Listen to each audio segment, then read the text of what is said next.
All right, we are live.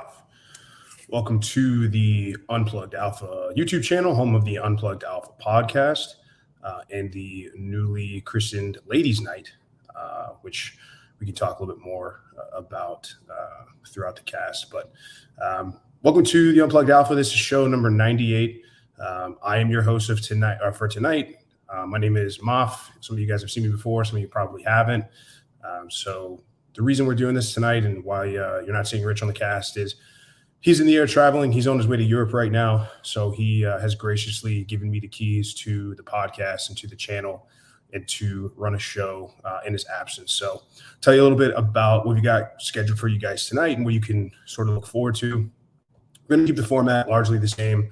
Going to chat for 30 minutes or so, and then we're going to get to some calls. If you want to call in or something you want to ask about, I already put the call-in link in the chat. I'll continue to spam it, throughout the cast. There it goes. And then just get in the waiting area, and I'll try to get to everybody. Rich usually likes to go for about 90 minutes, but I'm cool with going a little bit longer. I want to try to get to everybody tonight. Anybody that's taking time out of the evening to want to call in, smash the like button on the way in, and definitely don't be stingy with those super chats tonight, boys. Really looking forward to this. So doing something a little bit different tonight. A lot of you guys know, some of you don't, some of you do, that I am a member of Rich's private men's community, the 1%. I'll tell you a little bit. A lot of people don't know why it's called the 1%, and that's something I can definitely talk about in as we go down the line here. But we're going to have a handful of callers tonight from Rich's private men's group, private men's community, just chatting a little bit more about the group itself. I'm somebody who had a pretty major transformation over the last couple of years from when I first started finding Rich's content to now that I'm actually, running the show. So it's been a crazy, strange journey, and it's been a lot of fun. So you'll hear a little bit of my story tonight for some guys that are maybe unfamiliar with why I'm here and how I got here and why I'm just, on Rich's podcast this Monday night. And then we've got a couple of other community members that are going to call into the show tonight and sort of share some of their experience as well and how the community's really helped them. So if you're interested in learning more, the ticker in the bottom right now, theentrepreneursandcars.com/community. And there's a lot of great info there. So man, I'd love to kick it off. I want to talk about a couple of things tonight. I want to talk a little bit about my personal history and sort of my story and what kind of brought me to this point and why I'm here. I want to talk a little bit about sort of my personal philosophy when it comes to a tribe of men and groups of guys and how I sort of live my life according to some principles that I've developed over the last couple of years. And just give you guys a little bit of an insight to sort of we call it the Batman origin story, to sort of just say like, hey, listen, how'd this guy get here? And what experiences I've had and how the community and this content has really helped me. And how I've tried to sort of pay that forward and help other men that were in a similar predicament that I was, a few years ago. So I'll start off by just introducing myself again. My name is Moff. I've been a fan. I guess you could say I'm not really a fan much anymore. I guess a fan or a follower. And now I consider Rich a close friend and mentor and teacher. But my origin story as far as unplugging or finding the red pill, if you will. I don't really like to use that term much anymore because it's become so bastardized in the mainstream. But for the sake of the argument, we'll call it red pill or we'll call it unplugging. And it's not really different from a lot of the stories that hundreds or thousands of men have experienced in their own unplugging. I have lived my life up to, I was about 29 when I first found Rich's content. I was at the very end of a cohabitation relationship, live-in girlfriend with the dog and the dream of the white picket fence. And there was a time where, I had a string of serious relationships all through my 20s. I had a serious girlfriend in college. I had a serious girlfriend in my mid-20s. And then my most recent, before my current LTR, my late 20s. And so we were together for 2 years and some change. We lived together. And things started to get rocky. We actually moved in together March 1st of 2020. And everybody knows what happened 2 weeks later. The entire world shut down. We basically were boxed in this small apartment in New York City, this one bedroom with a brand new puppy. And obviously it didn't work out, and it was really tough. It led to, we're at each other's throats, and we would argue, and some days we wouldn't talk at all. And it was a really difficult time to be in New York City. Now that I live in Florida, it's kind of interesting talking to folks because they didn't have any kind of close of experience that I had. I talked to people down in Florida, like, yeah, we were shut down for, I don't know, 2 weeks, and then we got to kind of do whatever we wanted to do. And I said, in New York, we couldn't leave our houses for 2 years. We couldn't even go to the gym for 6 months. And so one of the things about my ex-LTR is that she had a very, and you guys are going to know where this is going, and everybody's going to laugh, but she had a non-existent relationship with her biological father. Her father actually disowned her in her teenage years. So she was essentially raised by her mother, and she had some siblings. And so she really had to kind of put the adult hat on very early. And one of the things that really stuck out to me of Rich's content, the first video that I ever came across was the video that actually kind of made his channel take off. It was the first video I think that really took off and went viral for him, because if you guys know the story about Rich, he started the Entrepreneurs in Cars channel, and you guys know his backstory.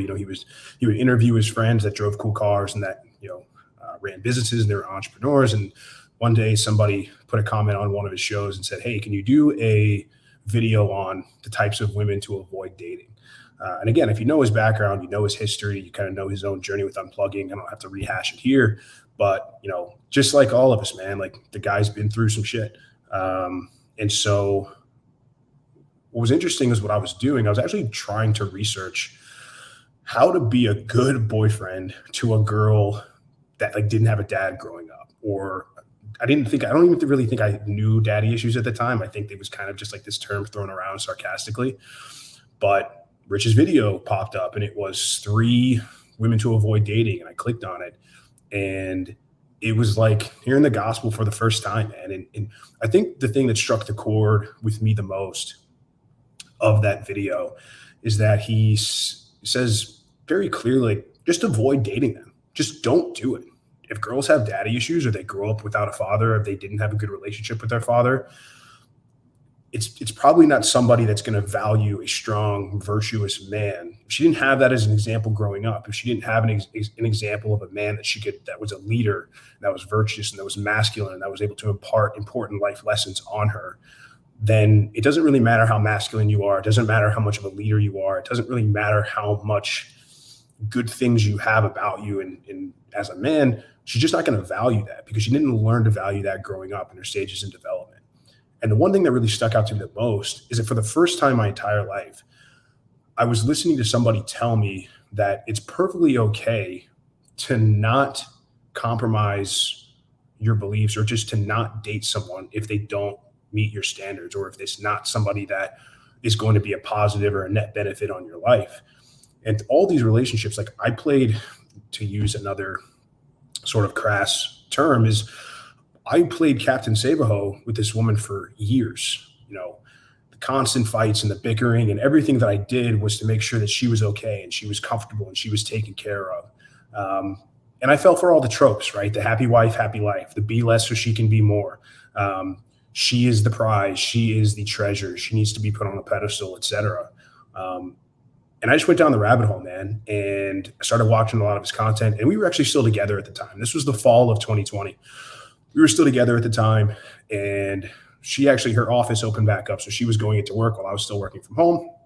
And all day long, I just had, Rich Cooper, and I was into like all the red pill stuff at the time. I was listening to Rolo stuff, and, I was into all of it, right? Because that's what a lot of guys do. They just find the material and they just dive into it. It's like drinking out of a fire hose.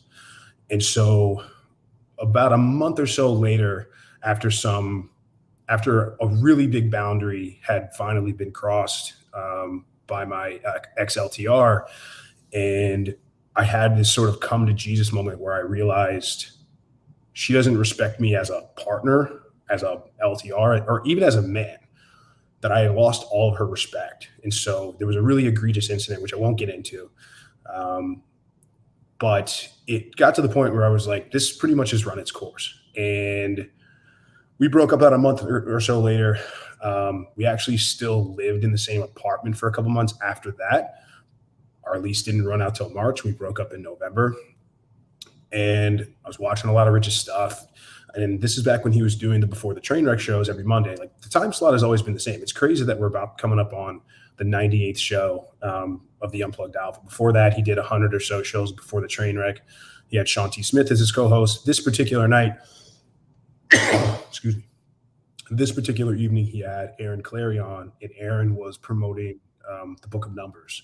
And so actually, that's not 100% true. I had called in the week before when J.D. McCabe called in to talk about his book, The Third Gift, but I didn't really get the kind of time that I wanted, and I didn't really get get into it the way I wanted to. And so the video is still up. I don't remember exactly which Before the Trainwreck it was. I want to say 74 or like 76 or something like that. You can go back and watch it if you want. But I was really straight up, and I was like, look, man, like, I've kind of got one-itis for this girl, and I can't really get over it. I don't know really what to do. And give me some really solid sage advice, man. And it was that night that I decided to join the community, because I had this moment where I looked around. I was like, man, like, I don't have a group of guys that I can confide in. You know, my dad and I have always been super, super close. I have a tattoo of him on my right arm. It's covered right now. But he was kind of my confidant through all of that sort of stuff. But it got to a point where he could only offer me so much advice. And he didn't want me to, stick with this girl, and he was kind of ready for it to be over. He was glad it was over. But I kind of got sick of leaning on him I felt like I was dumping on him, constantly calling him and saying, hey, like, I'm feeling like SHIT, and I'm feeling bad. I'm feeling this. And, he's my dad, so obviously he's going to take the phone call. But everybody's kind of had those moments where they say, all right, I know that my friends are getting annoyed with, like, hearing about this stuff all the time. And I took a shot, right? I said, look, worst that can happen is I'm out a couple $100. And I got in the community, and overnight, my life changed. I was immediately thrust into a room of guys that were concerned with chasing excellence and putting their dent into the universe, and guys from all walks of life. I'm a relatively younger member of the group. I would say, like, in the bottom half percentile.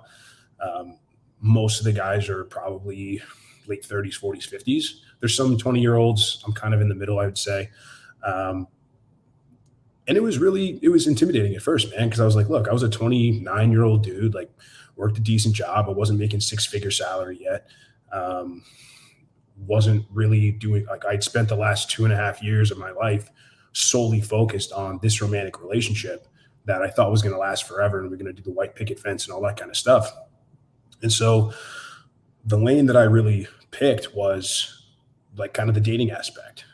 I was like, well, how am I going to add value? And I think that's one of the biggest things guys struggle with when they're contemplating joining a group like this. I get messages all the time, or I message guys that are fans of the show, and they'll hit me up and say, hey, I saw you on the show. Like, really cool to, like, grab a drink sometime, or just chop it up and say, hey, man, what's keeping you from joining? What's keeping you from expanding your network? And guys will say things like, oh, I don't think I have a lot of value to offer, or I need to wait. It's the wrong attitude to look, because I hang out with guys that do circles around me financially, guys that have so much money you guys wouldn't even believe. And I do pretty well for myself. I'm not exactly, homeless on the side of the street. I do okay. But that jacks me up. I love being around guys that are better than me, that are better off financially or in better shape, because it gives me the motivation that I want to continue to get to that level. I've never been the guy that's like, well, he's got all of this stuff. It's really easy to throw stones at others to try to break them down and make yourself feel better. And my thing is, like, I picked my lane, and that was dating. I was like, okay, look, I'm going to get back on the dating apps. I'm going to get in right field reports, and I'm just going to get out there. I'm going to share my experiences, and maybe some guys can learn from it. And I just continued to add value, man. I continued to add value for Rich. I didn't ever bug him and ask him for, a minute of his time unless I thought I could add value to it. And over the last couple of years, man, we've just got closer and closer. And like I said, I look at him as a close friend and a mentor and a teacher. And he's taught me a lot about life. And I look forward to continuing to work with him for the foreseeable future. But one of the things he put me onto that I've brought up probably a couple of times, and I want to read a little bit of it, because I want to make sure before I get to callers, I talk a little bit more about the aspect of tribe and sort of what that means to me. and why I think it's important, not important, it's paramount for men to have a group of men that they can lean onto and have a tribe. And Jack Donnovan is the author of a couple of books, The Way of Men, Becoming a Barbarian, A More Complete Beast, and like his most recent work, Fire in the Dark. And Rich has had him on the podcast a couple times, and I love Jack's stuff. But the first thing I ever read from Jack was this essay called I Don't Care. And I want to read a little bit of that tonight because this is something that I kind of already had in the back of my mind. I kind of already thought this way, but it was super taboo, and it was something that you just can't really talk about. And Jack actually acknowledges that sort of feeling in that sort of looked down upon attitude a lot of people have when they have opinions on this kind of stuff. So I want to read a little bit really quickly. I don't have the whole thing. I'm not going to read the whole thing, but I want to read a small little excerpt from it. And if you guys want to read the whole thing, what we'll do after the show, after we post it on YouTube, we'll put the link to the full article in the description so you guys can read it yourselves. And I'm kind of piecemealing it together a little bit. It's a little bit out of order. So Jack, if you ever end up watching this, sorry, I don't mean to bastardize your work. I'm a big fan, but I'll read a little bit of it. So starts off with, I don't care what happens to everyone everywhere. I don't care what happens to strangers. It's an admission that sounds barbaric and unspeakably taboo. It's taboo because people have been conned into believing that they're supposed to do something they can never do, care equally about everyone all around the world. I care about what happens to my friends, my family, and my tribe. I care, and even at this point, I'm using care very loosely, about the kind of people I generally like, respect, or support. People who are like me or who are like the people I like. I'm not encouraging people to stop caring about anyone. I'm encouraging them to stop trying to care about everyone. If you say you love everyone, you really don't love anyone because love is a choice. It's a discriminatory act by nature. If you don't pick your team, if you aren't willing to draw a line between who you care about and who you don't, between us and them, then you'd be like all of these other suckers who care about whatever and wherever they click on every morning. The idea that we're all each other's shepherds, that we're all responsible for the happiness of all humankind, is paralyzing nonsense. At best, it keeps men busy arguing about things which they have almost no control, and at worst, it makes men vulnerable to all sorts of manipulation by people who have already decided they are disposable rubes, like naive retirees giving away their savings to charity grifters or high-living evangelists. This notion that we're all in this together and are working in good faith to solve the world's problems is an illusion that traps us in a crisscrossed, impenetrable web of synthetic yarn. If you pull that fuzzy pink string, that completely unwarranted assumption of universal goodwill, civil society collapses into a Hobbesian war of all against all where no one trusts anyone. When free from our attachments to everyone everywhere, and we find ourselves adrift in a staggering, confused mass of drooling and covetous humanity, we can make sense of it all and find our bearings only when we form discriminatory alliances and new tribes built on trust, common interest, and mutual admiration, instead of being bound by the great lie of love for all neighbors. The whole essay is worth a read. You should definitely read it. Again, we'll put it in the description. But that essay always really struck a chord with me because I've always kind of agreed with that. I've always really felt that way. And I've always thought it's just completely asinine and unrealistic to think that we can care about everyone everywhere at the same time. Just like Jack says, love is discriminatory. If you love everyone, you love no one. It's by choice. It's us versus them. And that's how I feel about my group and my tribe, man. Like, that's really what a lot of people have a hard time understanding. And there's no secret that there's a shortage and a lack of spaces for men to be men and be okay with being men. And so finding this group and finding a like-minded group of guys that are going to push you to be better, hold you accountable, call you out on your BS, but ultimately are working towards the same goal to see us all win, whether that's business, whether that's relationships, whether that's, you name it, man. Like there's people from all walks of life, and they've got new members joining every single day that are just trying to improve their lives and trying to get better results. So again, man, my story is not unique. I've been zeroed out like a lot of guys. I was able to do the work and sort of transcend it, and the work never ends, man. There's still stuff that I'm trying to improve.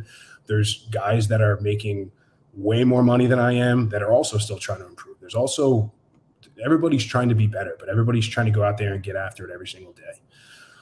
And again, one of the reasons I think having a group of men and having a tribe is so important, I want to share a couple of graphics with you guys really quick. So I wasn't quite sure exactly where I wanted to go with this subject this evening. I know that I wanted to talk about, the men in the tribe and the community, and I have got a bunch of guys that are from the community that are lined up to call in and kind of share their testimony and their experience. But I also wanted to share my own personal thoughts that a lot of people don't know about what I think about men's mental health and how men should go after getting better and getting better results out of life. So men's mental health is a hot button issue. It always has been, but it's steadily been increasingly on the rise. Everybody's talking about male loneliness. Everybody's talking about how men need to be more vulnerable or men need to go to therapy. I personally don't think therapy is a good idea for the vast majority of men. I'll tell you why here in a minute. Before we get to there, I want to show a quick little graphic side by side where I'm going to share the screen here. This is the first time that I'm doing it, so bear with me. So the first thing I want to show here is just this little graph on the suicide rate and suicide statistics. And I apologize in advance if this gets demonetized. I don't know if you're allowed to say the S word anymore on YouTube, and we're only 20 minutes in. But pretty obvious, the self-deletion rate for men is about 4 times higher than it is for women. 80% of all self-deletions come from men. I mean, there's a couple of other data and figures here about, how is it done and who generally does it. But this is the big thing that I wanted to call out. So since 2000, there has been a steady increase in self-deletion rates.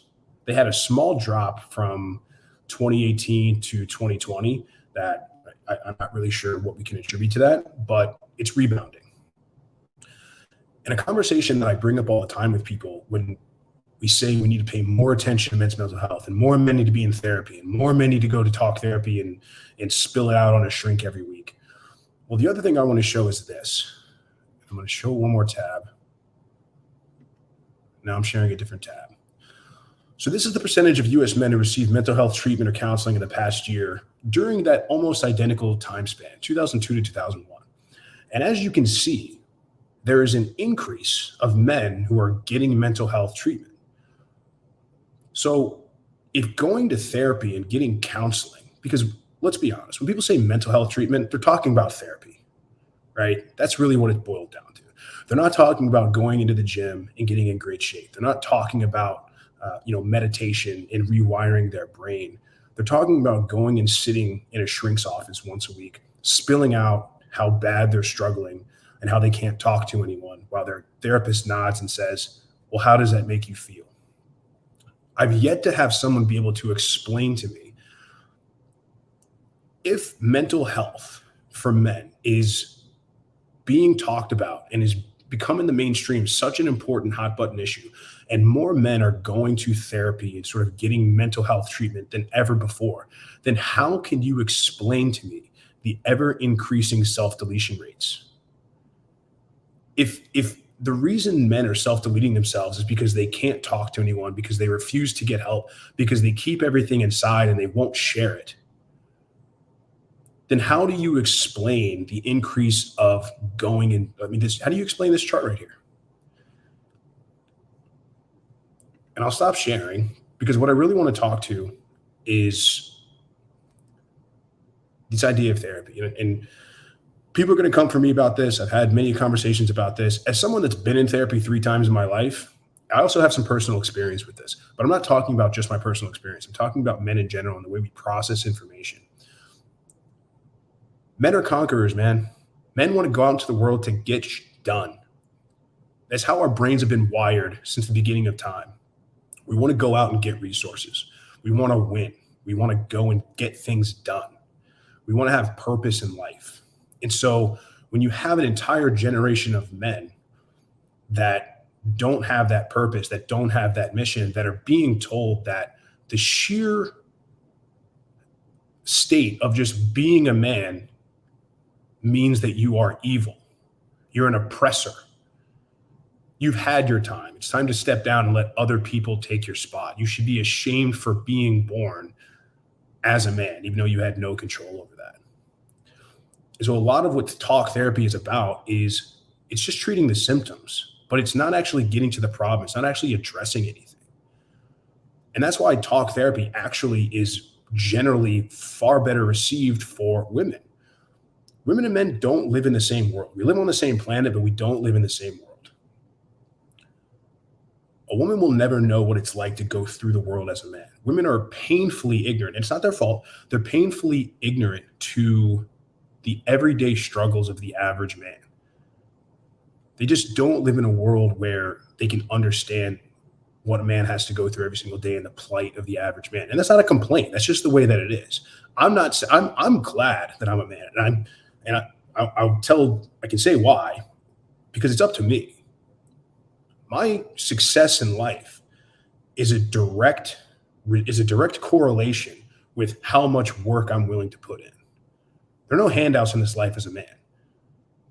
You do the work or you don't, but you do the work and you get the results. And so men will get far better results if they will go to someone that specializes more in coaching, where they set milestones and they say, these are the benchmarks that we need to hit in this timeline. Because when men feel like they're winning in life and they feel like they're checking boxes off their list and they're stacking wins and they're getting momentum, that's when guys really start building up a head of steam. And that's when guys come out of these crazy funks.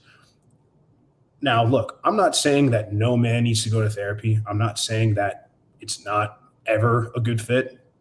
I'm saying for the majority of men have little to no success with women. They don't make any money. They're generally overweight. They're demonized by the mainstream media and feminism. It's very difficult when everywhere you turn and look, you're being demonized for what's hanging between your legs. And so if you can find a coach, or if you can find somebody that can put actionable steps and items in place, look, like Andrew Tate tells this story where he got an email from a kid. And look, like I know people are going to drag me for this, or people are going to be mad about this, and this is one example and this is one story, and all the people in the audience, source or anecdotal evidence, whatever, man. This guy emailed Tate and said, hey, I'm thinking about offing myself. And that's a big thing to have to experience. Somebody sending you an email and saying, I'm going to off myself. Please help me. Tate tells this story where he says, listen, man, I can't imagine what you're going through. I'm sure it's very difficult. Don't do anything until you have a six-pack. Go get a six-pack. Go lift. Go get in the gym. Go work out. Get a six-pack, and then come back to me. And the story goes that this kid, went and got in the gym and he was sending Andrew Tate progress pictures. And look, I'm not saying that all your problems are going to be solved if you go get in the gym and you get a six-pack. But if your first answer is to go sit in a chair and talk about all your feelings every week, you're going to be in the same spot you were the week before and the week before and the week before. You've got to get out there and start stacking some wins, man. You've got to go out there and start conquering. You've got to go out there and be somebody worth hanging out with and spending time with. Start checking off some boxes, man. Get in great shape. Learn how to game women. Learn how to get women to be attracted to you. Learn how to have conversations. Learn how to build bonds with other men that are like-minded. Learn how to network and share value and have experience because of that.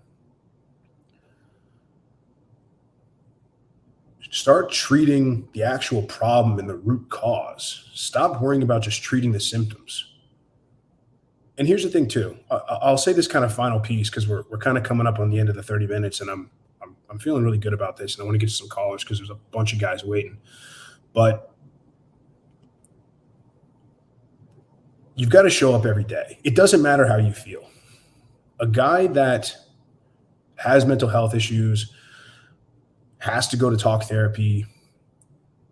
I feel for these guys, man. I feel for the guys that wake up every day and they don't want to live and they don't want to be around and they feel like they're a burden on people and they don't want to be here anymore. I feel for those guys.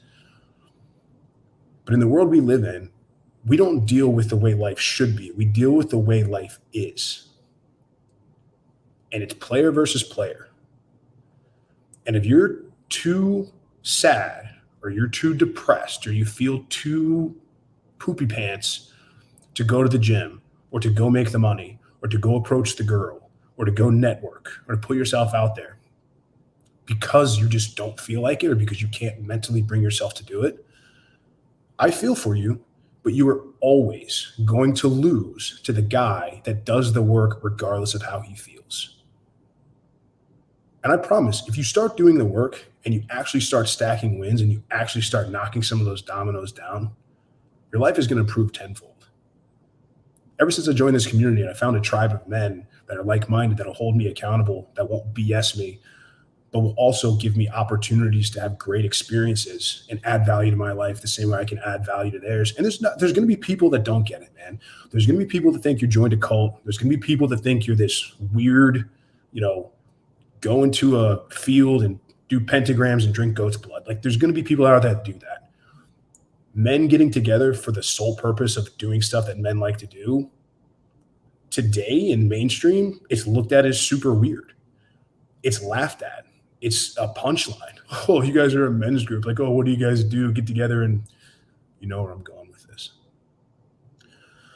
So listen, man, I'm super stoked to be here. I'm really grateful that Rich gave me the opportunity to be on his platform tonight. The community that I'm in and these guys are some of my closest friends and guys that I can go to about anything. And I'm really grateful for finding this content and everybody that's reached out over the last day or so that, has followed sort of my journey from that call 2 years ago to now is, it's not lost on me, man. It's super cool. So I don't want to sit here and wax poetic all night and all that kind of stuff. And I definitely want to get to some calls, but I've got a couple of guys from the community that I've got lined up that I've been sitting patiently in the waiting room. Guys, if you want to call in, I'll do my best to get to everybody tonight. I want to go a little bit longer than normal. Like, usually Rich likes to keep it a tight 90 minutes because he goes to bed early because guy gets up like at 4 a.m. every day. But I'm down to take calls for a little while longer and try to get to everybody. So let me see. Before we get to the callers, I'm going to run the ad reel to pay some bills. But get in here, man. And let me grab this really quick. All right, be back in 1 minute and 43 seconds. This episode is brought to you by the Unplugged Alpha Supplements and Grondike Soap Company. Brothers, if you're like me and you take what you put in your body seriously, you'll want to use the Unplugged Alpha Supplements. An obsession with absorption is what sets this line apart from the others. You want to make sure that you absorb as much of the supplements as possible so you don't end up peeing out expensive urine. My supplement line is made in the United States from the highest quality domestic ingredients. And unlike cheaper supplements from China in plastic bottles, mine ship in dark glass bottles to keep your supplements fresher, longer, and won't seep endocrine disrupting plastics into your supplements. Nothing is a hard tablet. Everything is in an easily digestible, bioavailable capsule. You can filter all products by various categories, including testosterone support, estrogen metabolism, fat burning, immune health, sleep support, and performance. Visit theunpluggedalpha.com/shop and use the subscribe and save option to get 10% off your supplement orders,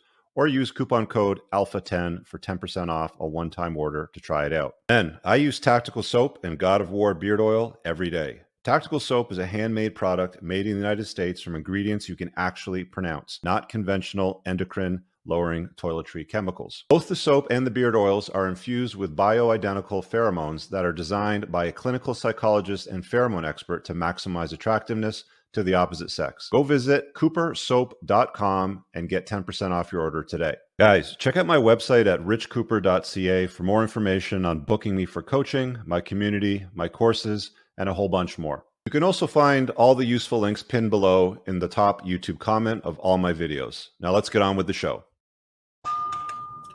All right, let's get on with the show. Let me change this banner out here now that the Q&A is open. Yeah, man. Oh, let me grab this really quick. Saw this $50 super from A. Kennemore. Thank you, man. Much appreciated.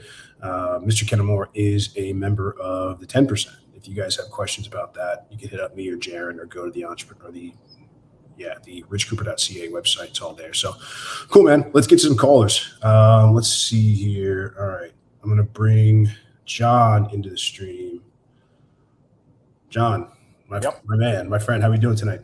Good, man. How are you? I'm great. Never been better, man. What do you got for us tonight? Well, I can just share my story with you if you want. Please. So I'm probably one of the older members here, late 50s. I found Rich in the 1% after my 20-plus year marriage went belly up, and I was floored. 3 kids, comfortable life. I was familiar with the kind of the red pill because, like Moff, I was, searching around for information on, all right, what am I doing wrong here in my marriage and with my wife and with my life? So I read Rollo. I even watched some of Rich's content early on, and I was kind of fully subscribed also to the happy wife, happy life. I cringe looking back on it now, some of the totally blue pill things I used to do. And it really just makes me wince. Like Moff, very little respect in my marriage and in my relationship with my wife. I felt it's weird. I felt like I was always on the outside looking in. It was my wife and my kids were one unit. And then there was me. I was the dutiful provider. I was I had the classic nice guy behaviors, and kind of all of the behaviors that came along with that.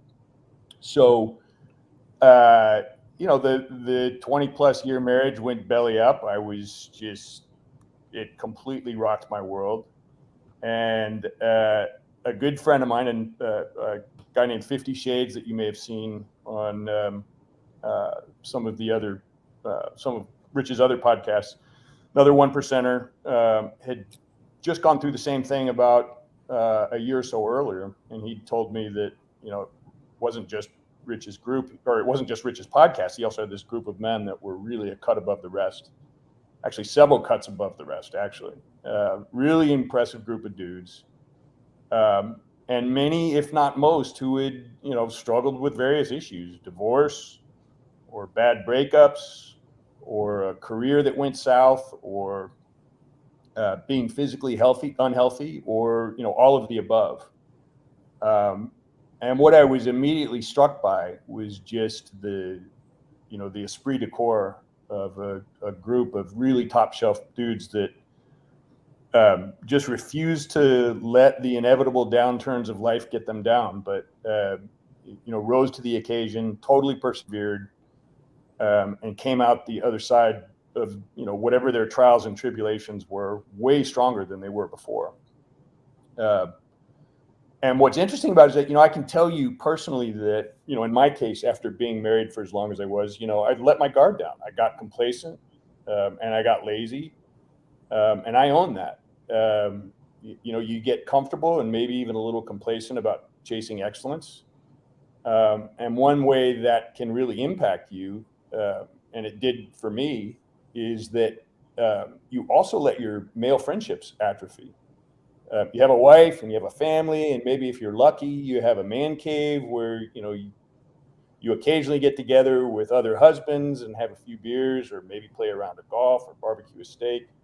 You drink a bunch of beers, you've got a creeping beer gut, but you're no longer really pursuing excellence. You're kind of resting on your laurels, and that, I think, is it's obviously a really dangerous thing to do.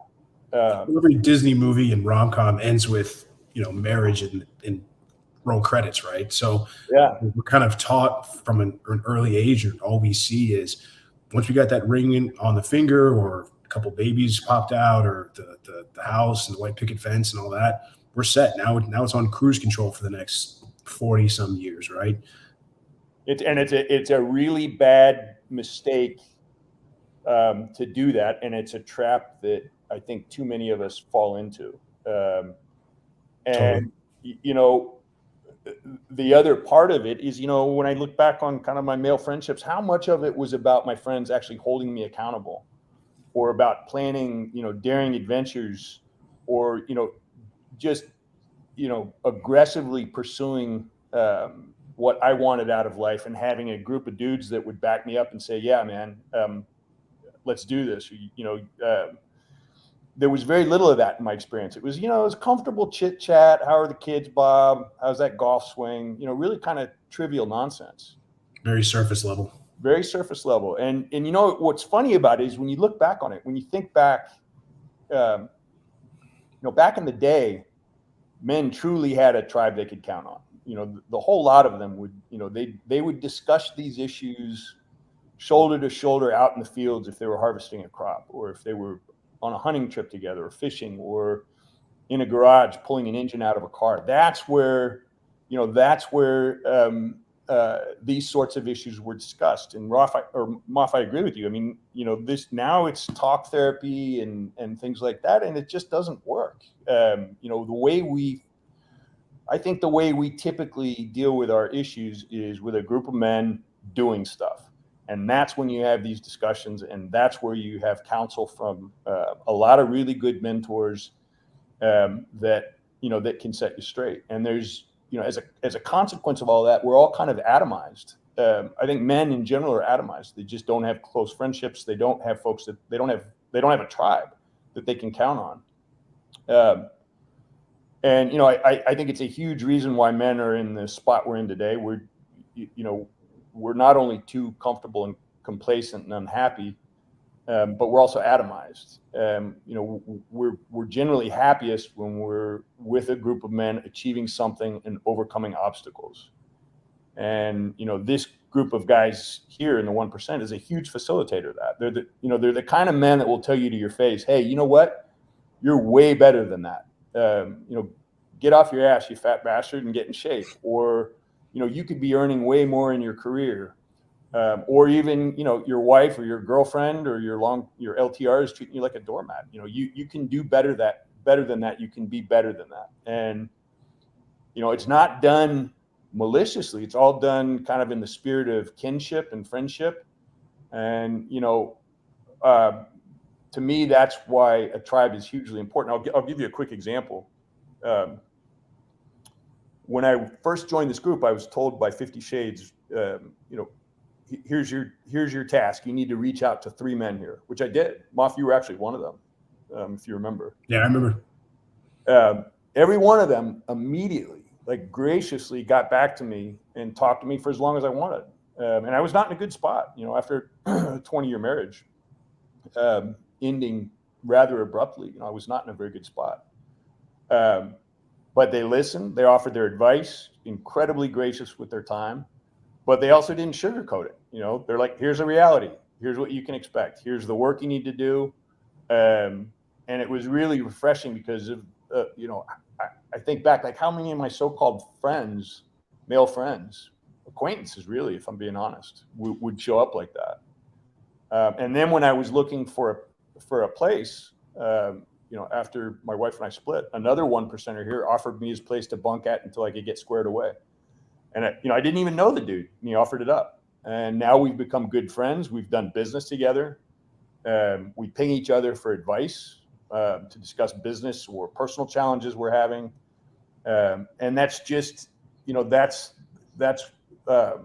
what I've gotten most out of this. It's just a really good group of guys that will hold you accountable, that have your best interests at heart, and will tell you like it is. There's just quickly, the last thing is there's this really interesting concept that fascinates me. It's called the hero's journey. And it's as old as time. And the shorthand is that if you look at almost every legend or myth or movie or even book with a male character, they all have the same narrative arc. And the narrative arc is that a man gets comfortable in his life and he's suddenly faced with a monumental struggle or a monumental challenge. So it's like it's the proverbial knight that has to enter the dark forest to slay the dragon. Or I guess Top Gun, when Tom Cruise's character has to get over the death of Goose, his best friend, or even Luke Skywalker, but it's the same narrative arc over and over again. And it's the one that steps into the forest and slays the dragon that experiences just this huge personal growth. And so the point of all this is that the only way to experience that is that you've got to face those demons and overcome them, no matter what they are. And the best way to do that is to have a group of men that have essentially gone through the same thing in one way or another, and can kind of share their experiences and give you kind of their guidance and the things that they've experienced. So, I can tell you, since joining, my life is just, it's just an exponential difference. I'm training for a big mountain bike race in the fall. I'm starting to record music and play guitar at open mic nights, something that scared the hell out of me. Getting in killer physical shape, having my best year so far financially. And it's all because I got off my ass and found this really top shelf group of men that, that hold you accountable. So that's kind of my story. That's great, man. I mean, it's a hell of a testimony. John, before I let you go, man, what would you say to somebody who's on the fence about joining? Well, I wasn't on the fence, but if you want to face those demons, whatever they are, and experience just some really incredible personal growth, this is the only way to do it. You're not going to do it through therapy. But you have to take that step, man. You have to enter the dark forest and face those demons. And you've got a whole support network of dudes here that have been through the same thing and will help you do it. Amen to that, my friend. John, thank you for coming on, man. Always a pleasure. All right, brother. Awesome guy, man. All right. Man, we got a lot of calls in here. Let's go to Ryan. Ryan, give me a thumbs up if you're ready to go. So you're on mute. Just come off mute. All right, what's up, buddy? What's going on, Moff? How are you? Good, man. What do you got tonight? Dude, so I'm a longtime watcher, and, I'm one of those guys that's kind of on the fence. My question for you is, what's your experience like kind of either on a daily or weekly basis with interaction within the community? So what does it look like interacting with members online, and then, how often are you guys meeting up in real life? Yeah, dude. So, I mean, I talk to these guys every single day. We've got a couple of modes of sort of conversation. Obviously, we have a private forum. We were on Facebook for a few years, and then we just wanted to get the heck off of that because there's too much censorship, and guys couldn't be, even in a private group, your stuff would get blocked or you would get banned and you'd get kicked off Facebook and you couldn't interact. And so we finally just said, screw this, and got fed up with it. And we're going to kind of build our own on another platform. So that's where like a lot of the long form stuff takes place when guys have announcements or they have stories they want to share. And we've got categories for everything you could possibly imagine, from men's self-care to dating and women to entrepreneurship and business to, I mean, you name it. Like we talk about everything. And then we have sort of smaller subgroups that we have sort of like Signal chats. I don't know if you've ever used Signal, the app, but for guys to do more sort of, hey, like I want to connect with this guy really quick, or I have a very quick question. But I mean, these guys I talk to every single day. They become my closest friends and dudes that, in confidence and just really a tribe, man. There's not a day that goes by that I don't check the forums and I'm not interacting with my guys. I'm constantly on the road doing cool stuff. Like if you go to my Instagram, you'll see that if you see any pictures of me generally with a group of dudes, there's a 99% chance they're in the community. I mean, I just got back this past weekend from it was a veterans suicide prevention memorial fundraiser that my buddy who's based out in Denver put on. And so there was 4 or 5 of us from the community that got together, and we got to all shake hands and say what up and meet each other. And things just change when you meet each other face to face. Like, yeah, like you interact with people online and stuff like that. But I mean, I'm thinking of the meetups and where I just met up with guys even over the last year and a half. I mean, we had a group of guys in Miami in November of 21. We had 40 dudes in Nashville, or I guess that was the fall of, I could get my date. We had Miami, we had Nashville, February of 21. We did skiing in Breck earlier this year. We did a hog hunt outside of Dallas back in May. We did New Year's Eve. We're probably doing another New Year's Eve thing in Nashville upcoming. And I'm going to drop a very small teaser. I'm going to play it very close to the chest, but we are putting on a bigger, larger conference style meetup in the near future. The only way to get information about that, or the only way to kind of know kind of what's going on, is to be in the community. I'm kind of spoiling it a little bit, but that's all I'm going to say. But yeah, man, and we have another meetup actually based here in Tampa in basically 2 months from today, the last weekend in September. So we're constantly getting together, man. We're trying to do stuff. We're doing activities, and it's not only just a place where you can build relationships, but listen, man, it's a place where you want to size people up too. We put each other through the ringer. It's not like, hey, you're in this group and it's all kumbaya around the fire. Sometimes there's a lot of testosterone in these rooms. Sometimes you're going to get tested, and that's how guys figure out if you're about what you say you're about. So it's definitely not a group for the faint of heart, but if you've got some balls and you can handle it, then absolutely. But yeah, man, and a lot of guys have even said, even though the vast majority of the interaction is online and things like that, but it's still super helpful for guys to be able to even have those conversations that they can't have in their everyday lives with people that they work with, or people that they, buddies they hang out with at bars and things like that. There's so many guys that feel ostracized and alone because they have these thoughts and they're like, nobody around me understands. And so being able to join a group and sort of unlock that Pandora's box, and you have now all of a sudden a network of hundreds of guys who have gone through the same journey as you, and it's just unparalleled. So yeah, man, we do a bunch of stuff. We're constantly trying to get together and build those relationships. Awesome, man. I appreciate that.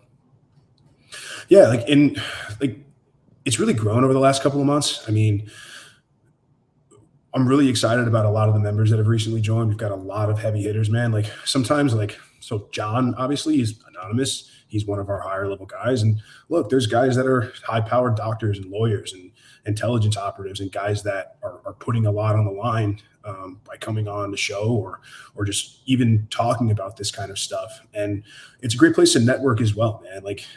So many guys are running their own businesses. So many guys are trying to build a business, trying to build something. And, it's a great place. What line of work are you in? What do you do?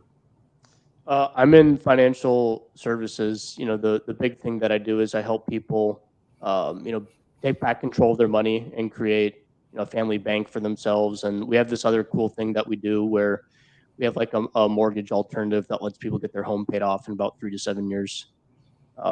So I guess, yeah, I'm in financial services. So the be your own bank thing, is that infinite bank? Because that's super hot right now. I've been seeing that everywhere, the infinite banking concept. Yeah, that's what it is. Oh, word. Yep. So can you tell for the audience that might not know, or for some of the listeners, can you just give a really maybe 30-second elevator pitch for it? What it means, what it's about? Yep. So big picture is that, the way that banks make money is they're using with the fractional reserve system, they're using leverage. So when your money comes into a bank via deposit, the bank, go ahead and lends it out, and makes a return. So if they make 3 points on lending, money out, and they return to you 1 point for depositing money in their bank, they're making the spread between 3 and 1%, which is 2 points. Now, 2 percentage points doesn't sound like a whole lot, but that's actually a 200% return on your money. And so we can basically take that concept and implement it into your own life by basically having you be the own recipient. You own the bank, but you're also lending to yourself. And so that's more or less the big idea with infinite banking. Right on, man. Yeah, I'm seeing it everywhere. I have a lot of, I got into some life insurance stuff over, maybe a couple of months ago. I've kind of let it slip by the wayside and just had some other ventures I've pursued. But look, man, if there's one thing I know about guys in the community is that they're looking to protect their money and keep what they make and have the government stick their hands in their pockets as little as humanly possible. So, and on that point, and there's Chris said in the chat here, we've got a monthly Zoom call here. I'll put that on this. We've got monthly Zoom calls. We've got one that's just basic Q&A with Rich, and we just get together and chop it up. But excuse me, we also get together once a month for a Zoom call where it's strictly business, where it's like, hey, what are you working on, or what do you need help with, or what's your value statement? And we say, hey, like, go right up what you can offer the group. And there's guys that have legitimately done business, man, like guys that have started stuff together, or guys that just introduce them to other people, and so we've really got it all. It's not just about a group where we're just chasing women and talking about dating and all that kind of stuff. There's been a huge emphasis on business and networking and leveling up financially. So again, man, you heard John, if you're on the fence and you're kind of looking for a reason to pull that trigger, it could be a great time for you. Well, I appreciate the time, man. It was good chatting with you and enjoying the show. Yeah, dude. Likewise. All right, man. Hope to see you soon. Take care. Later, bro. All right. Look at that. All right. Let's see who we got back here. Let's kind of do like an on community, off community. So I still got a couple of guys. Let me bring in. Let's get RC in here. RC, can you hear me? You're on mute. I don't know if you're listening. Ready? You got to change that name, man. Like, I know it's not recent anymore, is it? You're like long time ago convert now. Yeah, we got to come up with something new. Maybe after my experiences this weekend, we'll call me Sparky or something. But that's another story for another time. We'll go for it, man. What do you got tonight? No, I was just slating up to talk about the topic at hand, the value and power of tribes, and wanted to assist in the topic for both you and your inaugural hosting and the broader community. So, lay it on us. Say again? I said, lay it on us, man. We're ready for you. Yeah, well, I mean, a lot of it is self-explanatory, but I think the interesting thing is you find different tribes at different times of your life, and it shouldn't be seen as a static sort of thing. You've got tribes when you are hanging out with your football team, if you're playing in high school, or the tribe that you start to build at college, or your post-work tribe. They don't always look the same. It's not always the same group of people. And I think most people kind of have this idea that this tribe is this like a monolithic thing that sticks with you the whole way. And I've had multiple tribes over the course of my life that have made a major impact, starting primarily actually in the business world and finding the right group of people to surround myself when I was building my business. And I remember having a conversation with someone talking about the team members that I had working for me and my efforts to build connection with them and whatnot. And somewhere along the way, I realized that, or someone else told me, and it made sense. They're good people, but they're not my people, in the sense of the people I was working with and my team. And it makes sense, right? So generally, the people you're interacting with on a day-to-day basis are not actually your tribe. Typically, you have to remove yourself from your day-to-day and inject yourself into a group of like-minded people, because if they were interacting on a day-to-day basis, it just doesn't make logistical sense, right? They're doing their own thing, right? So if I'm interacting with my team at work, by default, they're my team at work. That doesn't make them my tribe, right? Their approaching and how they became involved was a different path and a different journey. And if you start, one of the worst things you can do is start looking for your tribe in the wrong places, or think you have your tribe, and in reality, it not be accurate. And so you tend to not find your tribe just through your daily habits. You have to purposefully, intentionally go out and search for them. And that's certainly how I found this tribe as well. And other tribes that have added value to my life. So I think that's an element that sometimes people forget. Finding a tribe is just as much work as anything else that's of value. You got to go out there and start to put in the time.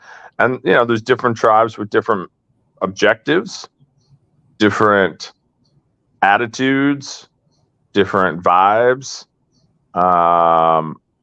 There's plenty of tribes out there for a bunch of betas too, right? If you want to be a beta and get all of your beta ideas reinforced, you can go out and join plenty of tribes out there for that. So I think, what are you looking for? What are you trying to accomplish? And then making sure you get into the right tribe that's actually going to move that needle for you. And so I think, just from a top level, other kind of general thought about tribes that came to me when I heard you were doing this topic is, you're not always going to like everybody in your tribe either. This idea that everyone in the tribe is going to be like copacetic and holding hands, and it's kumbaya and everybody's good friends. Typically, when you get a tribe together, there's some strong personalities just by the nature of the fact that people are coming together to try to accomplish something. And so that also gives you training on how to interact and build relationships with people that you may not always agree with in every instance, or you just may have a personality conflict or whatever. But that too is part of the value that a tribe brings. So those are 2 points that kind of jumped out to me. I mean, look, I joined this tribe on Christmas Day. What was it, 4 years ago now? Yeah. 3 years ago. So clearly I was looking for something back then. Yeah, I was a couple months behind you. You were so it would have been 3, or you're coming up on 4, and I'm coming up on 3. Yeah, I think that's right. And then very quickly thereafter, 50 Shades, myself, a couple other members that aren't necessarily as active, pulled together a DC meetup. And then quickly after that, we put together that NASCAR meetup. And, those were kind of some of the initial groundings of getting together in person and figuring out, what's up and how to provide value and how to derive value. But just like anything else, and this has been said multiple times, you're only going to get the value of any tribe you belong to if you put in the work. One of the ways you can see a beta BS tribe from a no kidding tribe out there is how much they ask of you and what their promises are. If people are dropping all this big grandiose carrots in front of you about what you're going to accomplish and how great it's going to be, you probably need to dig in a little deeper and ask some harder questions about what it really takes. And actually, I see a lot of guys asking, what's involved and what am I going to get out of it? And right off the bat, you're behind the 8 ball. The real question should be, what can I contribute? What are the different ways that people connect? What skill sets are there? Is there anyone with my skill set, sort of thing? And just thinking right off the bat, contribution. So tribes just in general are clutch, and I think they show up for different people in different ways based off of what their history looks like, what their experiences have been with tribes. But yeah, we share a similar timeline there, Moff. Yeah, man, and it's crazy. What a crazy, long, strange trip it's been. Like, so when I'll ask you this, and I'll let you go. We'll get to some other folks, but like when you go looking, you go looking for tribes and you go to seek them out. When what are some of the traits? Maybe give me 2 or 3 of traits that you're kind of screening for when you're looking for a dude where you're like, all right, because like you said, man, yeah, like you're gonna butt heads with people. Like there's a lot of testosterone in this group, but I think it's healthy competition. I think men are creatures where we're in competition, but at the same time we understand that we go further together. But yeah, it's not just because you show up and you shake my hand and you smile at me and say hello doesn't mean that you're part of it. So what are some things that help you screen whether this guy is worthy or whether this is a guy that you want to kind of bring in or that somebody's got potential in your eyes? I think a lot of it comes down to what their intentions are and what your intentions are. And I think you can be a member of a group and a larger community with people that are coming at it with different needs, different abundances, different shortcomings. And you've got to navigate that in a way that makes sense for you. right? So somebody may be coming in and having a lot of focus on one area of their life that you may feel comfortable and locked down. But it doesn't mean it's not going to come around, or you can't jump in and bring up your own items. And that's also a big part of owning what you want to get out of it, right? What is the contribution that you want, and then putting it out there, right? If there's something specific that you're seeking for, and also, frankly, the same kind of skill set that serves us out in the everyday world, if you're going to come in all bashful, it's not going to work. If you're going to come in with an overly explicit agenda, that's probably not going to work either. You kind of have to see what unravels and presents itself to you as value. And certainly a lot of the friendships that I've made in this group were not ones that I was expecting to make or seeking out to make. I don't even think I really thought of joining the group as a mechanism for friendships. I thought about it more as a mechanism for talking to other people who have been through similar experiences, which is very similar to the background that I have in my mastermind group that I've been involved with for now, 12, 13 plus years on the business side, where it's got a definite focus on the business side of the world. Obviously, business is often a reflection of just who you are and your personality traits and your strengths and weaknesses, but coming in there with a certain intention and then seeing what presents itself. But you carry your own baggage. Nobody's going to do anything for you in anything of value. The only person you might be expect to be able to do something for you might be your mother. And if you've got an ill-fated father, he might pick up some of the weight for you as well, thinking he's helping you out. But otherwise, you got to put in the work, man. It doesn't matter. And a lot of people that have flushed out of this group in particular tend to come in with these big pie in the sky expectations about how they're suddenly going to become a 9 or a 10, and money's going to fall in their lap, and women are going to start, fawning over them. And that's just not the case. But if you listen to the people in the group that you see having success, and what's one of Rich's classic lines, I wouldn't take advice from someone who's not accomplishing what I want to accomplish. It's the same thing in the group. There's people come to the group for different reasons and to work on different things.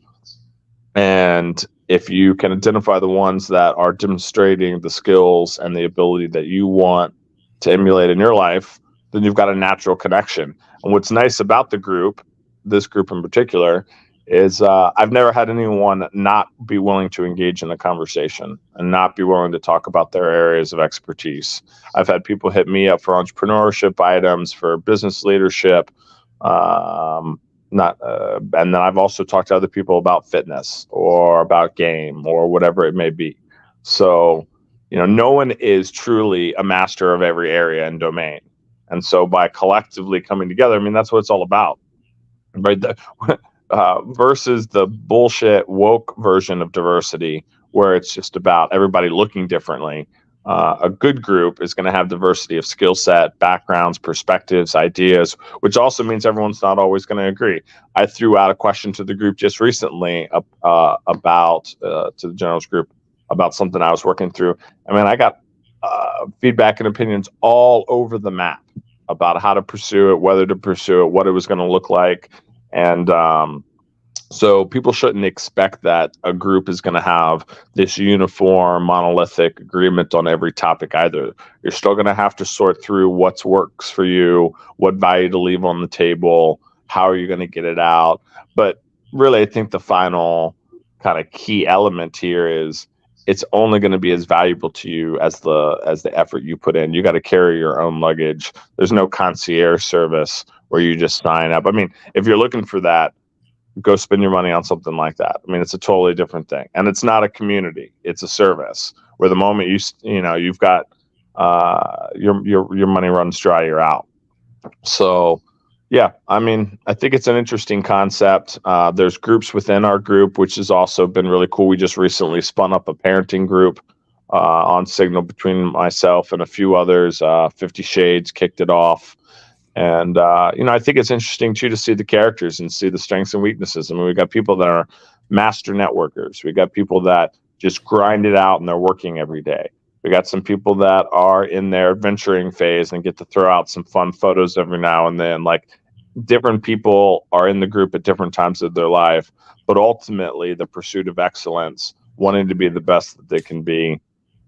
I mean, that's a pretty powerful group to be a part of, whether you swim in the ocean every single day and you live on the farm and you're constantly contributing, or, whether you're more like me and you're in and out a couple times a week and adding value when you can and having other things happen as well. So people that are concerned about time commitments or things of that nature, I find usually when someone says, "Oh, I'm going to join when," I think I even saw it in the comments, "Oh, I'm going to join when this happens."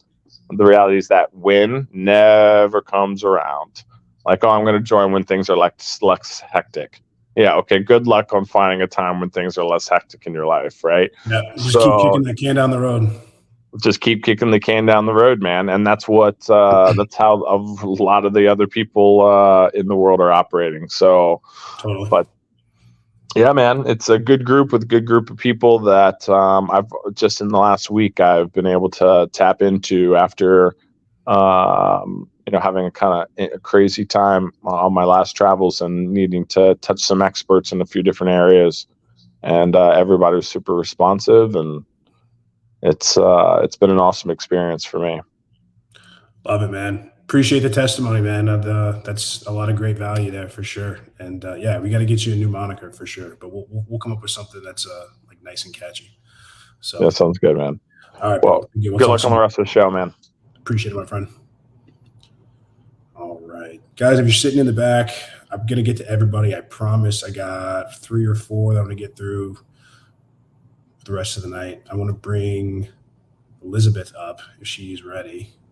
Looking for the signal. All right, yeah, she's giving me the I'm ready vibe. So, hey, Liz, what up? What's going on? How you doing? You're back for some more punishment, eh? I'm back and ready to be absolutely demolished in the comments again. You're a good sport. So what do you want to talk about? Do you want to talk about anything you heard tonight? So I'll give the listeners some context. So Liz was on the show a couple of weeks ago. She and Rich were chatting about, men's self-care, and they went into this fun conversation about sunscreen. But then there's some other things that she and I have been chatting about that are more in line with, current society. We actually did a show on stereo together about a week and a half ago or so.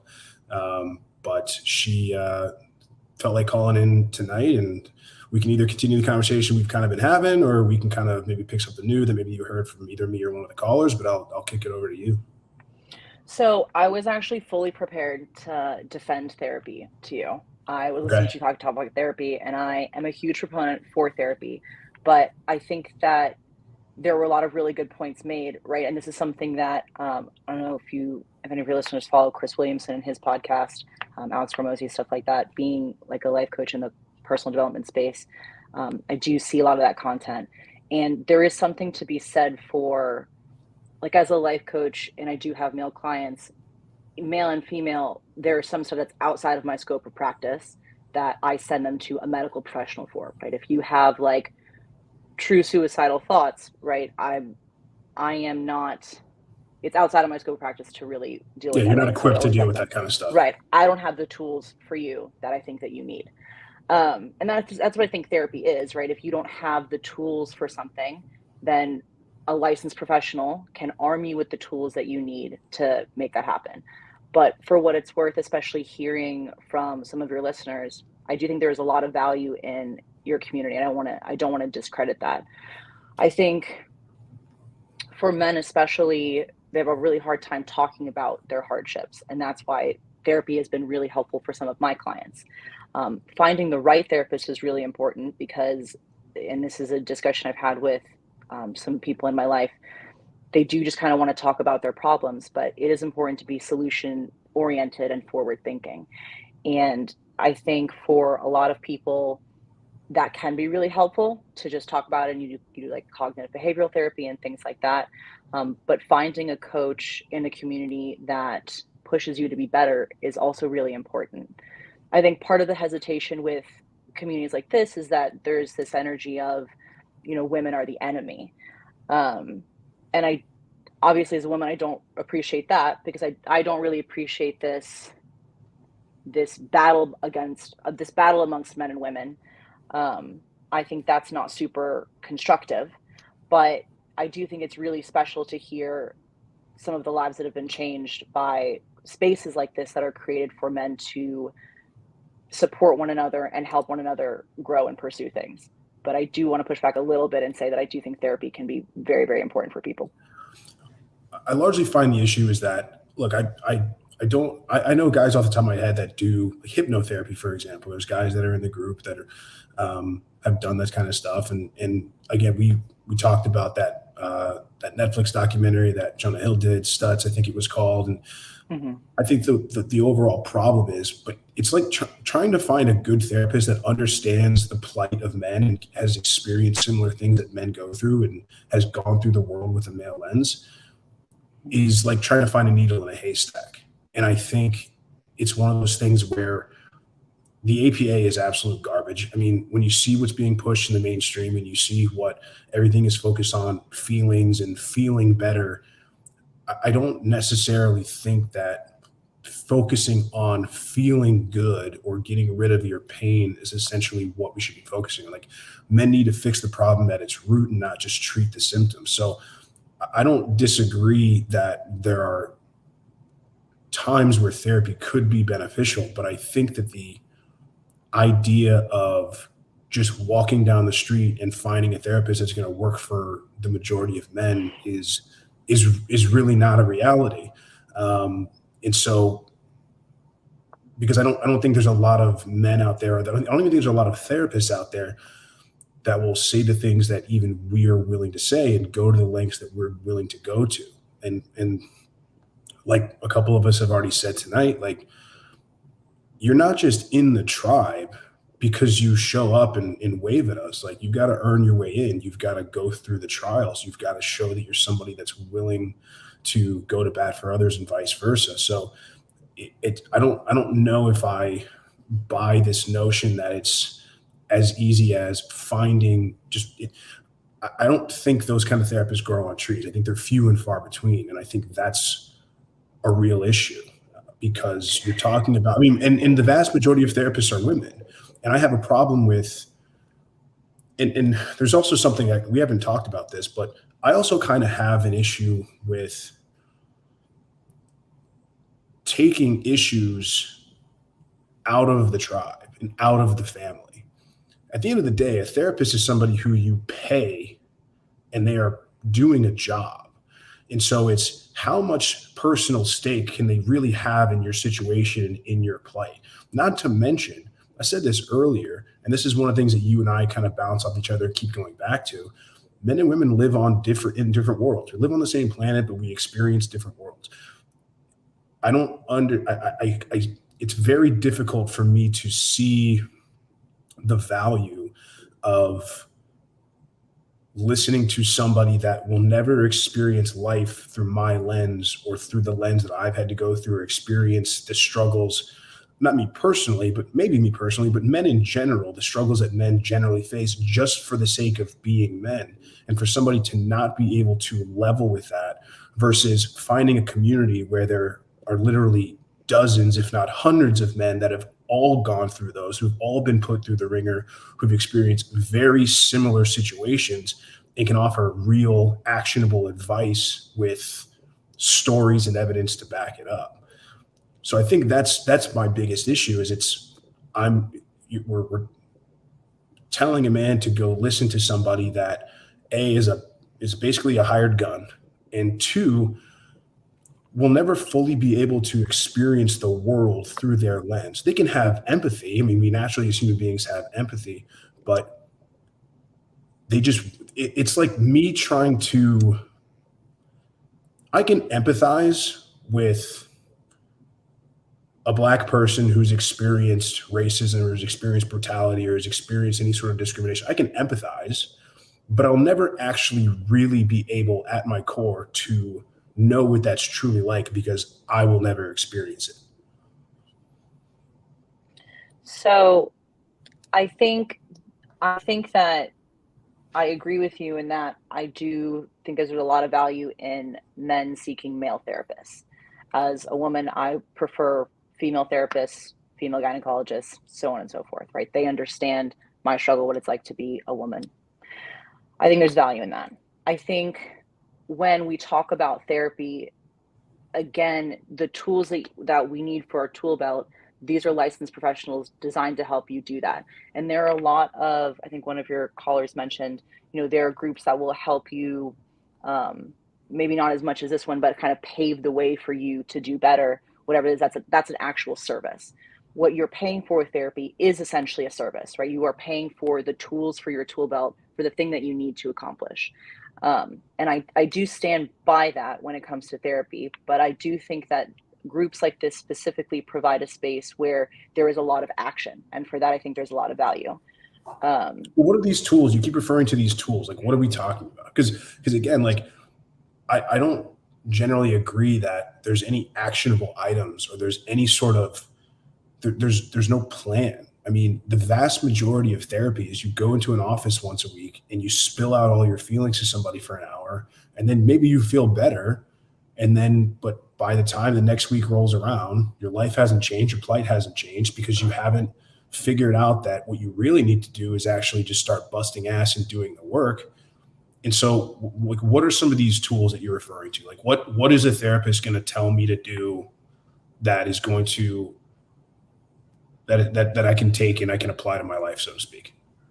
So a conversation I have a lot are conversations about intrusive thoughts and actionable steps. So oftentimes when we talk about confidence, you have like intrusive thoughts that are rooted in non-reality, or like negative thoughts that are just things that we tell ourselves because we feel terrible about ourselves. And then there are thoughts rooted in reality, which are, these are the things that I know to be true that I can control. And to some capacity, you're right. Like, you have to take those true thoughts and then do action with them.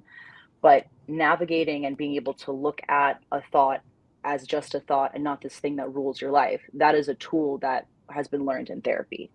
Or for me, I was bouncing an idea off of my therapist, and we were talking about things that I can do to help clear my space and move forward in the way that I want. And so my homework for this week is to plan out my weekend in a meaningful way, to have all the tasks that I want to accomplish. And so I think to some level, you're right. It's all about action, about having, how do you move forward?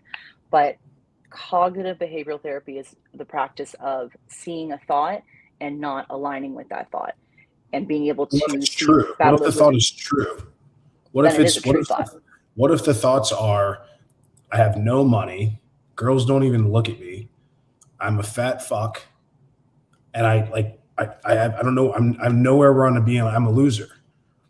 What if all of those are true? Should we say, like, well, those are negative thoughts, and so don't believe them? No, an intrusive thought would be, there's nothing I can do about it. The intrusive thought is, I can't do something about this. The intrusive thought is, I'm going to be like this forever. That's an intrusive thought. A thought that's rooted in reality is, I am someone that can control the outcome of this. I am someone that is capable of doing better. How do I do better? Right? These are patterns of behavior and habits that I have that keep me where I'm stuck. And then, okay, but a thought rooted in reality is, I can actually control this if I put my mind to it. Or here is something that I have done in my life that has demonstrated to me that I can do something about this. Now I have to get up and do it. I still think we're somehow talking in circles, because men are simple, because it's like, most men, the vast majority of men, the reason men are sad and men are upset is because they are straight up, like, what really the vast majority of men want is to be successful with women. Like, that's the reason we're on this earth. Men still have sex drives. I mean, that's what we're put here to do. We're here to mate and make more people. And because we have men that are more involuntarily abstinent than ever before, because the dating pool has gotten so skewed, again, like, I don't hear a lot of telling guys to go get in the gym and go make a bunch of money and learn about intersexual dynamics and how to talk to women. It isn't sexy. It doesn't sell, really convoluted sort of mental models and sort of these very abstract sort of ways of thinking. It's like there's a scene in, I don't know if you've ever seen The Big Short, but the movie that came out about the 2008 housing market crash, and Ryan Gosling's in it and Steve Carell and a bunch of guys. And it's like the terminology that these Wall Street guys would use sounds really complex and it sounds really complicated because it's meant to make people think that they're dumb and they don't understand it. So having all of these sort of roundabout, trumped up terms and words for whatever it may be, and sort of this magic and sort of fairy dust, as opposed to like, I can look at you, man. I can tell that you're 50 pounds overweight. You're slouching when you sit. You can't look me in the eye. I can generally tell that you're probably not good with women. You probably don't make that much money based on the way you're showing up. Or just because the average man is below average in a woman's eyes, at least. So that's kind of the issue that I kind of have, because I think if most men took care of these baseline 3 or 4 things, we don't have this sort of infatuation with the spiritualness. We don't have sort of this infatuation, like people call it chick crack, like horoscopes and manifestation and this sort of like looking into the future and whatever I choose will be, and that kind of stuff. Like we just, our brains just don't work that way. Like we think in very black and white. We don't think in the abstract. And so it's sort of an issue with me because I don't think all of these sort of roundabout sort of fugazi things are really necessary, at least for men. I think men have 4 or 5 baseline things they should all shoot for.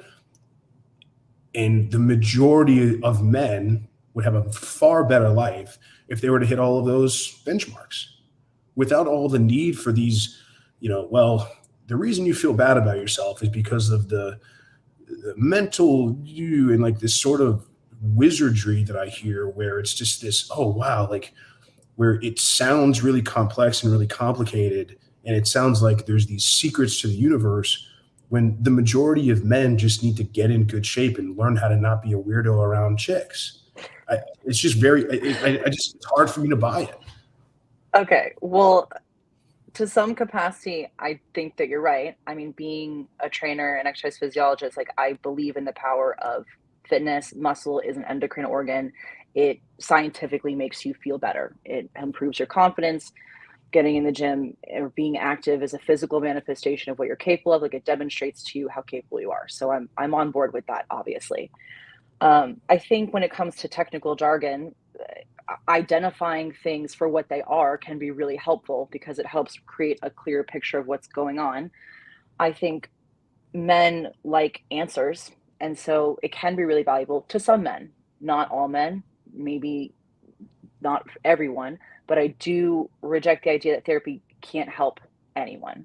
Like we talked about with that documentary. It can't help anyone. I didn't understand how, if you got the very beginning, I didn't say it can't help anyone. Right. I say for the vast majority of men, it's a foolish endeavor, in my opinion. We talked about, that documentary Stutes, and he had a lot of like language, being able to identify, the clouds that come in, how gratitude opens that up and kind of creates this path, things to be grateful for. Those are what I would consider tools for your tool belt. When it comes to the performance of men, and this is something you and I have talked about, I am of the opinion it is all of the excessive dopamine that is instant gratification culture, social media, hypersexual content, video games, all of this, like these dopamine hits that we're constantly getting. And I think that a lot of times they predate upon men because men are more receptive to a lot of that hypersexual activity. And that, to me, there's a lot of studies that talk about the way that lowers men's ability to perform and how they experience life differently because their dopamine receptors are actually affected by that. And I think that's true. Keeps men very complacent and for where they're at. I think if you have some kind of addiction to that dopamine release, therapy can be really helpful. On the flip side, I think that there is some value in being amongst a community of men who say, hey, stop doing that. get up, we're going to go for a run, or get up, you have to do these actionable steps, because by joining a community like this, you are by virtue, if you're doing the work, you are by virtue not partaking in those other things that are keeping you where you're at. And so I do think there's value there. But to discredit therapy, especially when you brought out that chart of like deletion rates, I think a lot of that has to do with the lack of care for men and how inaccessible therapy is for people just across the board. And obviously, but it's more accessible now than it's ever been before. It's more mainstream. It's more talked about. Like everyone's talking about mental. Like you have startups that you can sign up for. Like there's better. Like you have mainstream podcasts that get hundreds of thousands of views a month that are sponsored by companies like BetterHealth. Like it's never been easier to go to therapy. That was I also think it's never been more streaming. Right. It's never been easier to get access. So if the problem is there's not an awareness or nobody's talking about it, then as awareness goes up and the more we talk about it, then why am I still seeing self-deletion rates going up in kind? Well, I also think that there's an increase of communities like this. I think when we talk about mental health as a whole, it also breeds more communities like this where men are addressing their mental health, they're addressing their lack of performance, and they're doing something about it. And so I could conversely ask you the same thing, right?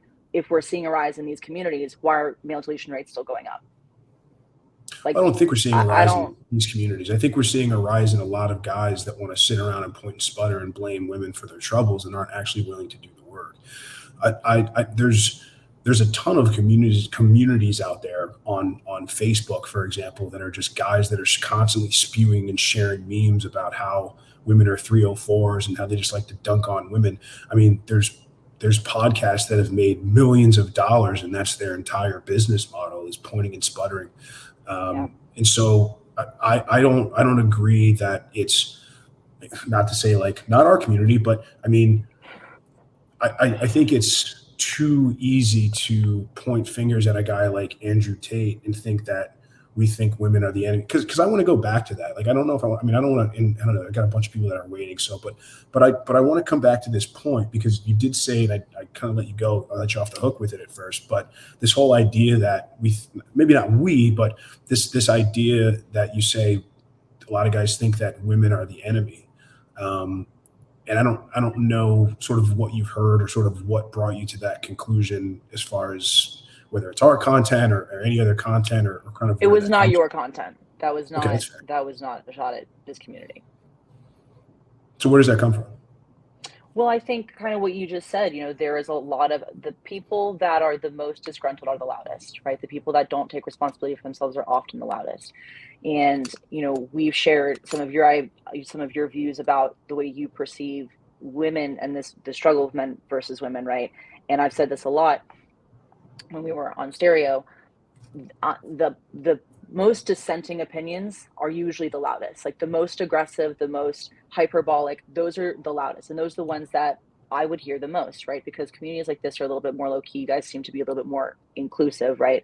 When you talk about the way that you guys interact with one another, the benefits that you guys get from one another is more under wraps than the viral content that we see, right? And so with the rise of mental health kind of circling back, like you do see a rise of all these Facebook groups that are very quick to blame women for their problems, in the same way that I think the way we talk about men and men's mental health is often villainized as well.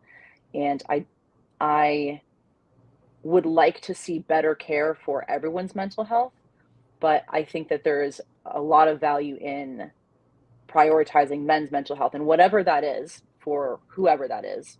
I don't think that could be a bad thing.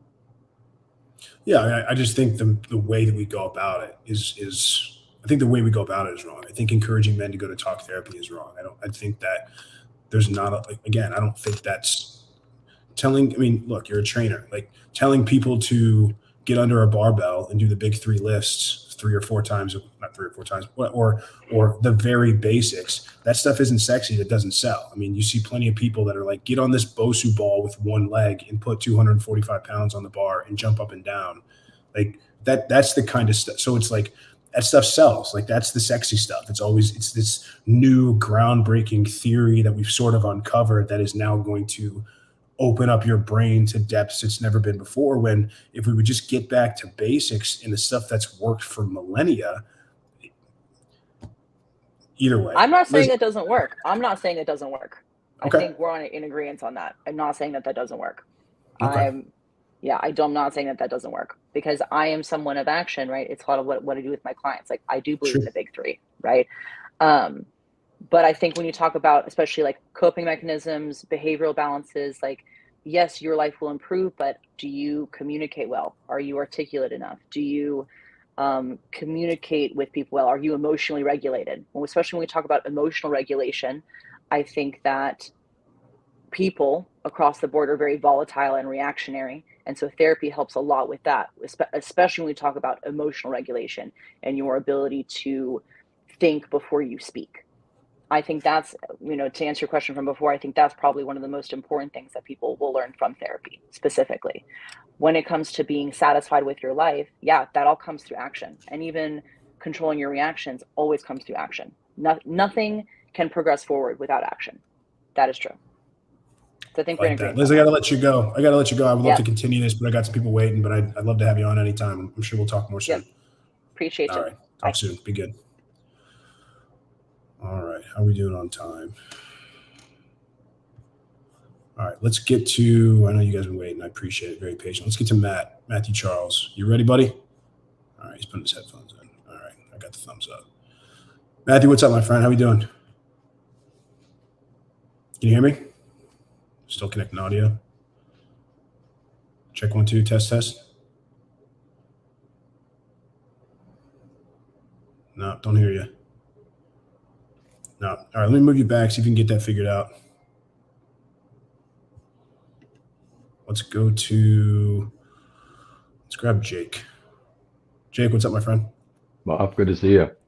You too, buddy. How we doing? What do you got tonight? I'd say that's a heavy one to follow up there. On the point of mental health, on the mental health thing though, being in a group like ours is massively beneficial. But there's a sounding board for guys that have issues and whatnot. There are a lot of guys that that have been in those tough situations before, whether it's just picking yourself out of a slump or really going through something seriously detrimental to yourself. There are guys in the community that can really help with that kind of thing. Yeah, totally, man. I mean, you're kind of a longstanding member. I think you predate most of us. How have you seen, what are some things you've seen through your time in the community as far as how it's evolved, what you've seen as far as the members and maybe the quality or anything that you've seen that you've been encouraged by, just from kind of being in for so long? Like, how's your experience been by being sort of an early adopter to now somebody that's, a general essentially? To be honest, I've only actually been in the group for about a year and a half. Oh, really? I thought you were a longtime guy. Okay. You were a longtime YouTube commenter, I think. Longtime YouTube commenter. Yeah, that's what it was. Okay, cool. Yeah. But I've been in the group for like a year and a half. I was pretty much a wallflower for the first year of it too. And the last half a year or so I've really dove in, making sure I'm getting to at least the local get-togethers and, diving more into the community, talking to the guys and everything else. And it's paying back in spades, being able to just, reach such a closer, drawing a blank on the word right now, but being able to get really close to the guys, understand everybody else a lot better, and really kindle that brotherhood has been huge. Like being in the community, there's no way I'd be able to surround myself with guys like this from the sleepy little town in Canada that I'm from. Yeah. I'm able to put myself in a very different room. How is the community? Because I know one of the things, because you launched your business, about a year and some change ago at this point? On paper, on paper 3 years ago, but actually working for myself for 2. But so how has the community sort of helped that? I mean, how has that been helpful to kind of give you that guidance? I mean, there's guys that you bounce things off of. How has the community from that particular standpoint been a service to you? having guys that have, well, I mean, I'm a student here heavily so far. I'm not one of the higher up guys in regards to, success in business and whatnot. And so many guys have been able to really help me. Um, as far as higher level stuff that, I wouldn't have really been able to learn for years and years. I'm more trades business, and I would have just kept trying and failing and trying and failing rather than being able to, skip these trials. Yeah, right on, man. Right on. And you're north of the border, man. So you went through it, and yeah, you guys are a different breed up there, man. I think one of the things I get a lot is that guys are constantly asking, like, where are you guys located? Where are you guys located? Like, we have a pretty significant, I mean, we've kind of talked about this because I was like, well, I know Rich is based there, but I don't know if YouTube has a geographical bias when it comes to the algorithm, or it's just you guys are like, oh, he's like one of us, so let's see what he's about. But yeah, man, like we got a pretty serious chapter up north. Yeah. The like we have our own GTA chat group, and we get together quite a bit too. It's pretty awesome. I think the frequency that we actually get together really makes a big difference as well, as far as the camaraderie and getting to know each other better and everything as well. But there's a movement up here, a lot of guys are interested in this stuff, and I know I've been spreading the word to friends and whatnot too. Yeah. How do you think, like, because this is something I've thought a lot about, because it's great for networking and it's great to grow business connections, but if you don't really have your unplugging, it's really hard for a lot of guys. Do you kind of run into roadblocks, or do you run into guys that maybe don't necessarily jive with the content, or do you not even like approach those kind of guys? You only kind of go after the guys that are kind of unplugged, or they're kind of based and red pilled, or is it like something that you kind of test the waters with them? Like, how do you approach those kind of conversations? I'm a lot more drawn to guys that are like-minded in regards to the, red pilling kind of thing, or at least just, having masculine traits and whatnot. There's, a more lefty kind of community that I'm not very, welcome in or interested in joining, partaking in and whatnot. So I really try to surround myself with guys that are like-minded. So yeah, I don't. So those conversations are easy. Yeah. Sounds like they're pretty easy. Yeah. I don't really have a hard time with that, especially I'm from the country too. So there are a lot of old fashioned models and whatnot that really align with the red pill stuff, although they're technically blue pill. But I don't have a hard time finding at least somewhat like-minded guys. I've really found, kind of touching on the original question there, I've really found that though being in this community has really helped me solidify my unplugging in regards to honestly everything, with women, being a more stable man in business, dealing with other people, laying out boundaries in my own life, seeing other guys in the community actually walking the walk, not just talking the talk, like actually learning from other guys' behavior who lay out boundaries. They're stoic and not dicks about any of it either. Seeing guys actually do that in real life has been pretty huge for me. I've been able to follow that lead and learn from them and whatnot, and I've found it makes a really big difference in my own life being able to express that. I've definitely noticed a big difference in business, personal outings and whatnot, having more command of the people around me, the room, and not being scared to have it either. I dig it, man. I dig it. I appreciate the testimony. Got some people behind you, man, but always good to see you. I'll see you in a couple months in January. I'm going to see you sooner at the Tough Water Mine. I'll see you in a couple months. Yeah, I'll see you before that. That's right. Yeah. All right, buddy. See you soon. See you, buddy. All right. Let's try Matt one more time. Guys, I appreciate the patience of all the callers. Like, I'm going to get to everybody. If you want to drop off, like, don't feel like you have to stay here if it's getting too late for you or anything like that. I will go until I've gotten all of the calls and everybody that wants to chime in and chop it up. But if it's getting too late for you, if you want to drop, if you don't want to wait anymore, totally fine. I'm going to try to get to everybody. All right. I'm going to try to bring Matt back up, see if he fixes audio. I'm here, but can you hear me? All right. I do. I got you, man. What's happening, man? Talk to me. All right, brother. Well, there's a couple of points that I want to talk on. I want to bounce around just a little Please. bit here. Going back to like just briefly on the topic of the therapy kind of thing. I've been through that. Like I was the blue-pilled guy. I was married, you know, bought into that whole thing, you know, like thought it was for life, forever, and went through problems with my marriage. My wife ended up leaving me. As I was, you know, oddly enough, like here I am pursuing excellence, like trying to chase my whole thing with building cars and building custom cars and stuff like that, and like spending all my spare time doing that. You know, it's so funny in retrospect, just all that I've been through. Looking back, I realized like the red flags are just crazy. But the thing that I noticed, I went through therapy and stuff like that. We went through like anger management and like all this kind of stuff, right? And at the end, after she still left, I had this conversation with the therapist, and it just felt like I was getting fed a fucking line. Like I remember she saying something about like me, you know, on a ship going like traversing an ocean, and like, you know, there's the storm, and then the storm is going to subside and stuff like that. And just after that, I was like, you know what am I doing here talking about all this stuff? I don't know. And to the point of like how important it is for guys, like if you think of like you're going to school or whatever, and you have like you have a quiz, a pop quiz that's worth like, you know, 5% of your total mark, and then there's like the final exam that's worth like a fucking huge chunk.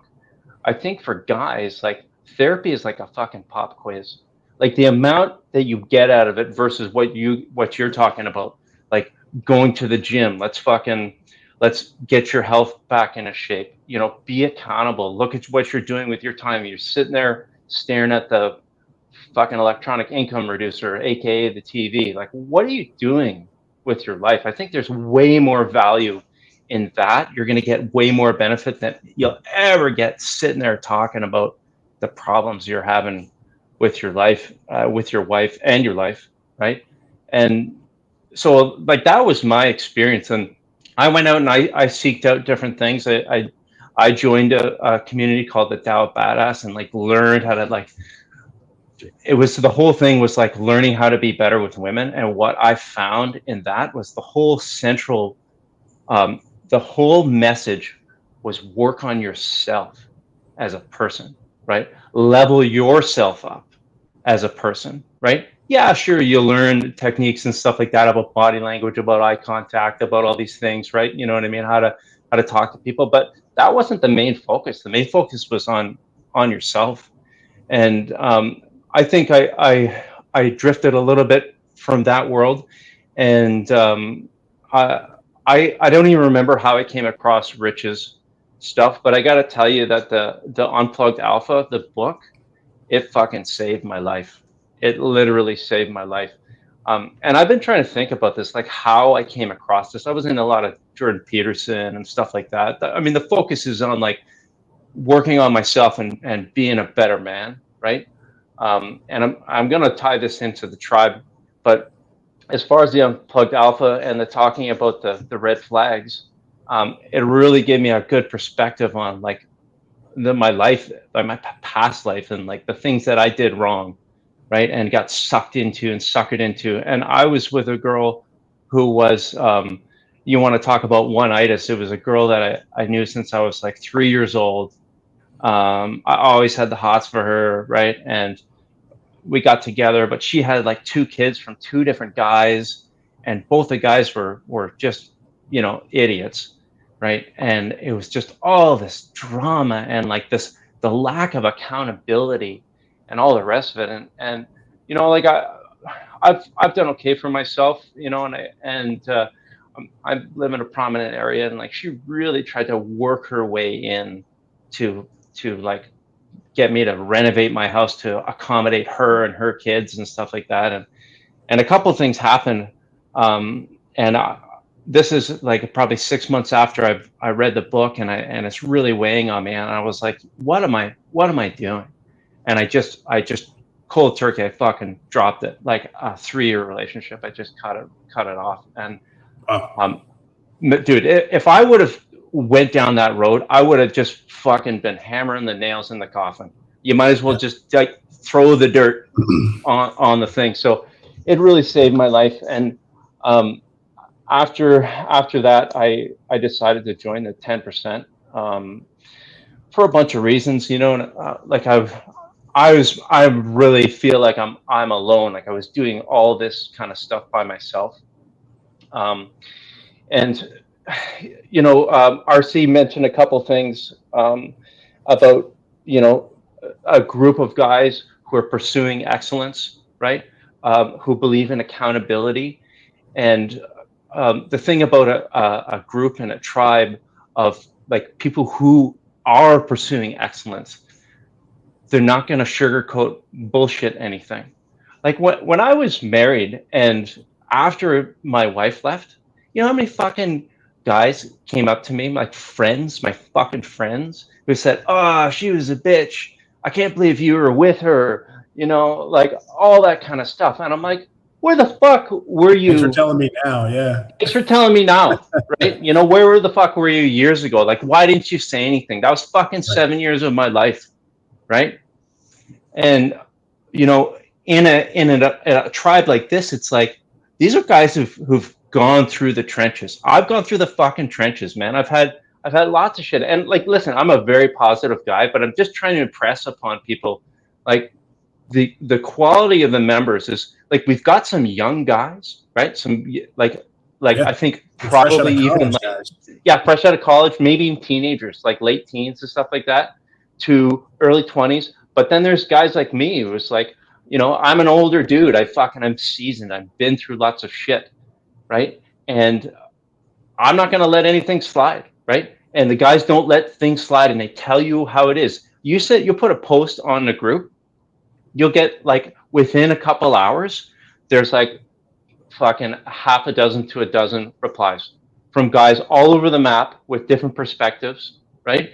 And really giving you things to fucking think about. And, you know, it can be anything like business stuff, a lot of stuff like if you're having trouble with girls and women, a lot of head shaking, like someone grabbing you and giving you a fucking shake and saying, wake the fuck up. This is what is really happening, right? And I got to tell you, like that kind of stuff, that's going to save your life. It's going to fucking save your life. You know, you're not going to find that in your regular group of friends, because this is a dedicated pursuit of men who are looking to do the best in their lives. And that's not what you get when you go to school and you meet some friends who like to play video games, right? Like how rare is that? We've got guys all over the world, right? Where are you going to find that? The other thing to say about the group is about accountability. A group and a tribe is what you make of it, right? It's like, how much are you willing to dig and contribute? You're not going to just log in and just sit there and then your life is going to get better. You know, you got to fucking work, man. You got to take action. You got to ask questions. You got to take, like Rich has the thing about like, don't be an asshole, which is like someone who just continually asks questions, but never then takes the advice and puts it into action. You got to be a person like that, right? So if you're not, it's not for you, right? It's only for people who are willing to do the work, right? It's a community in every sense of the word, man. I mean, you know, there's a lot of guys that there's kind of a joke we all toss around where some guys come in, not as much anymore, but maybe in the past, where there was kind of this attitude like, okay, I'm here. When does it start raining, you know, women and money, right? Like, I'm here to the group. Like, when am I going to just get unlimited women in cash? Like, when does that start happening? That's what I signed up for. So, yeah, I mean, we're very candid with guys. We say, look, like you're going to get out of this exactly what you put in, and that's what I think. That's how most things in life that really are valuable are. You just can't fake it. You've got to earn it. And it's one of those things where the guys that aren't willing to do that, they find themselves out on the sidelines quick. And the guys that are willing to stay engaged and the guys that are willing to do the work, they find themselves building bonds with guys and really finding a home in a tribe that they haven't had. And some guys find this stuff late in life, and their only regret is that they didn't find it sooner and earlier. So, that's why I believe so strongly in what we're doing, man. And that's why I'm so glad we've had such an outpouring of support from guys calling in tonight. And that's why I just thought it was so important that as long as guys want to call in and tell their testimony, like, I'll stay up all night, man. Like, this is what gets me jacked up. So yeah, dude, it's a hell of a story, and you've come such a long way. And I totally appreciate you having the balls to come in tonight. Yeah, man. Thank you so much. And I'm going to just add one more thing, and then I'll make room for someone else. Now, there's this author, Napoleon Hill. Okay. He's best known for his book, Think and Grow Rich. Yep. This is like the late 20s, early 30s, if people haven't heard of him. But actually, Think and Grow Rich was a real dumbed down, censored version of the original book called The Laws of Success, which is a long book, 26 hours on Audible, or over 1,000 pages. And this guy was knocking boots with Henry Ford, Andrew Carnegie, Thomas Edison, like some fucking heavy hitters in history, right? And they have this concept called mastermind. And even RC was mentioning he was in a business mastermind. But a mastermind is a group of like-minded people who are focused on excellence, who aren't concerned with nitty-gritty bullshit, right? And they're accountable, but they want to succeed. And when they come together, a mastermind creates something else, right? It creates another level within you, right? And you're never going to get this other level by going through on your own, watching videos, and not interacting, right, with other people who are in the same pursuit. And that's really what I found with the I'm in the 10% group, and I'm sure it's the same in the 1% group. The guys who are there willing to put the work in, that's what they're going to get. They're going to find it's going to unlock another level for themselves. And I encourage anybody who wants to do the work to hop in and join, man. So that's it. Everyone, indeed, my friend. Well said. We'll see you soon, brother. Right. All right, be good. All right, guys, real quick, we're going to get to some more callers here in a second, but I know we're coming up at 10 o'clock here, so I want to just give you guys some quick updates and housekeeping items for the next 2 weeks, actually. So, like I said, Rich is overseas. The next week's show and the following week's show are going to be a little bit later. We're starting at 10:30 p.m. Eastern because he's about 6 or 7 hours ahead. So it'll be really early in the morning for him, later at night for me. I may or may not be co-hosting. He might do it solo. I might be in the back scenes doing the kind of the handling the callers like I have been. And then the following week, the 21st, is the first night we're starting sort of this new double show format. So if you guys missed last week's show, we did our first ladies panel night. We call it Ladies Night. So the whole recording is up on this channel, and there's 5 or 6 clips on the Rich Cooper Clips channel that you can watch. And so that's something we're going to start doing on a regular basis. It's not going to overtake the Unplugged Alpha. So the schedule from the 21st onward is going to be the Unplugged Alpha is going to start at 7 p.m. Eastern. It's going to run till about 8:30. And then around 8, we'll take about a 15-minute break. And then we'll do the Ladies Night starting at about 8:45. And that'll go probably, 10:30, 11, something like that. So we're going to run those shows back to back. If you enjoyed it, give us a thumbs up. If it's not for you, that's totally okay. But it's something new we're trying, something we're having some fun with. And we've always believed in genuine relationships, man. Like the goal of the show is not to dunk on women and make them look stupid. It's never about this holding women accountable thing. We want to try to get honest answers, and sometimes we'll get them and sometimes we won't. I mean, you guys can be the judges of Monday Night Show and see for yourself. So far the feedback has been overwhelmingly positive. We're going to keep doing it. But hit the like button while you guys are here, man. They're free. It really helps us out, helps the channel out. Like I said, man, you guys can stick around as long as you want. If you want to drop off, totally cool. I'm going to get to Jesse next. So, Jesse, you're on in 3, 2, 1. Jesse, what's happening, man? Hey, so recently in my entrepreneurial endeavors, I've worked with this client that I'm really get along with, and he's like the closest thing to like a masculine man, and talked about the importance of finding your tribe. And he's got a great team. I'm helping him build his business, kind of like he's Grant Cardone, I'm Jared Glandit, and now that I've come so far in my journey, like I'm almost a little paranoid that like something's gonna go wrong, or all of a sudden business is going to slow down for us. And because, I've told Jaren this too. He knows my story. I drive Uber. I don't have to do it as much now because, I have other streams of income. I've basically, found my tribe here.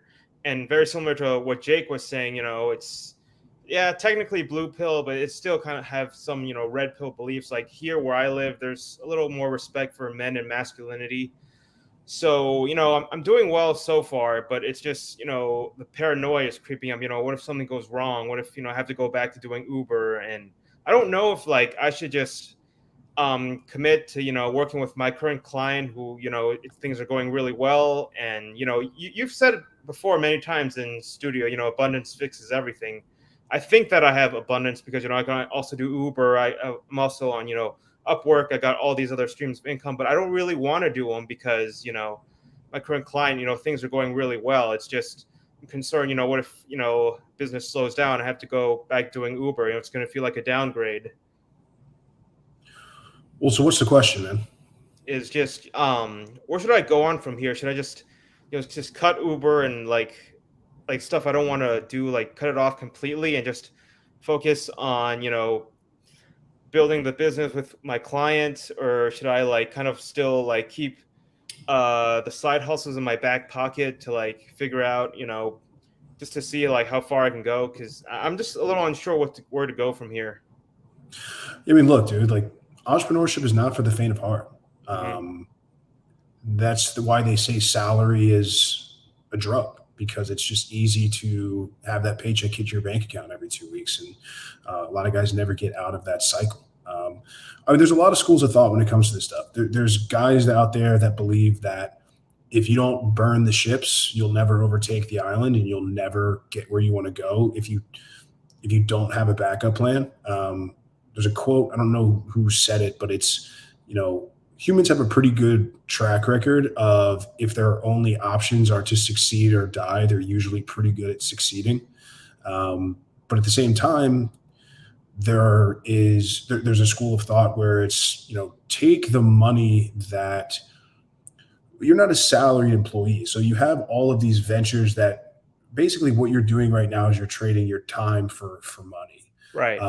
And so, I mean, it's not like you can never pick Uber back up. It's not like you can never pick up all these other side hustles if you want to, because you could just start doing them. So, I mean, I don't necessarily see where the risk is in throwing more of your time and effort into whatever this, like, what exactly is the business model? You say he's a client, I'm doing a bunch of handyman work because I'm pretty multi-talented, I'm a detail-oriented guy. So I'm helping him do his marketing, do some of his outbound sales, but I'm also in the field helping him paint. I get along really well with his team and his girlfriend. They're an amazing team, amazing tribe that I found here locally. So yeah, I think things are going really well. And, he's giving me a lot of hours, and I'm a contractor and I get to learn new skills. So it's kind of like the best of both worlds. I'm not a W-2 employee. So, and I get to have all these other side hustles. So it's definitely, good for me so far. I mean, look, dude, like there's always going to be that voice in the back of your head about what if I fail, but also like, what if you succeed? And the only way you can really ever fail is if you quit.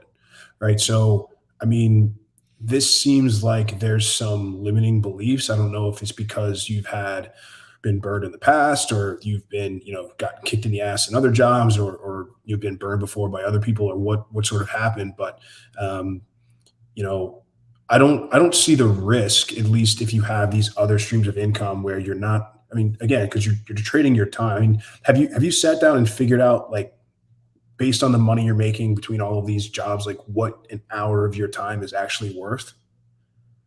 Because that's the first thing I would do. I would sit here and say, like, out of all of these things, what is going to give me the most bang for my buck?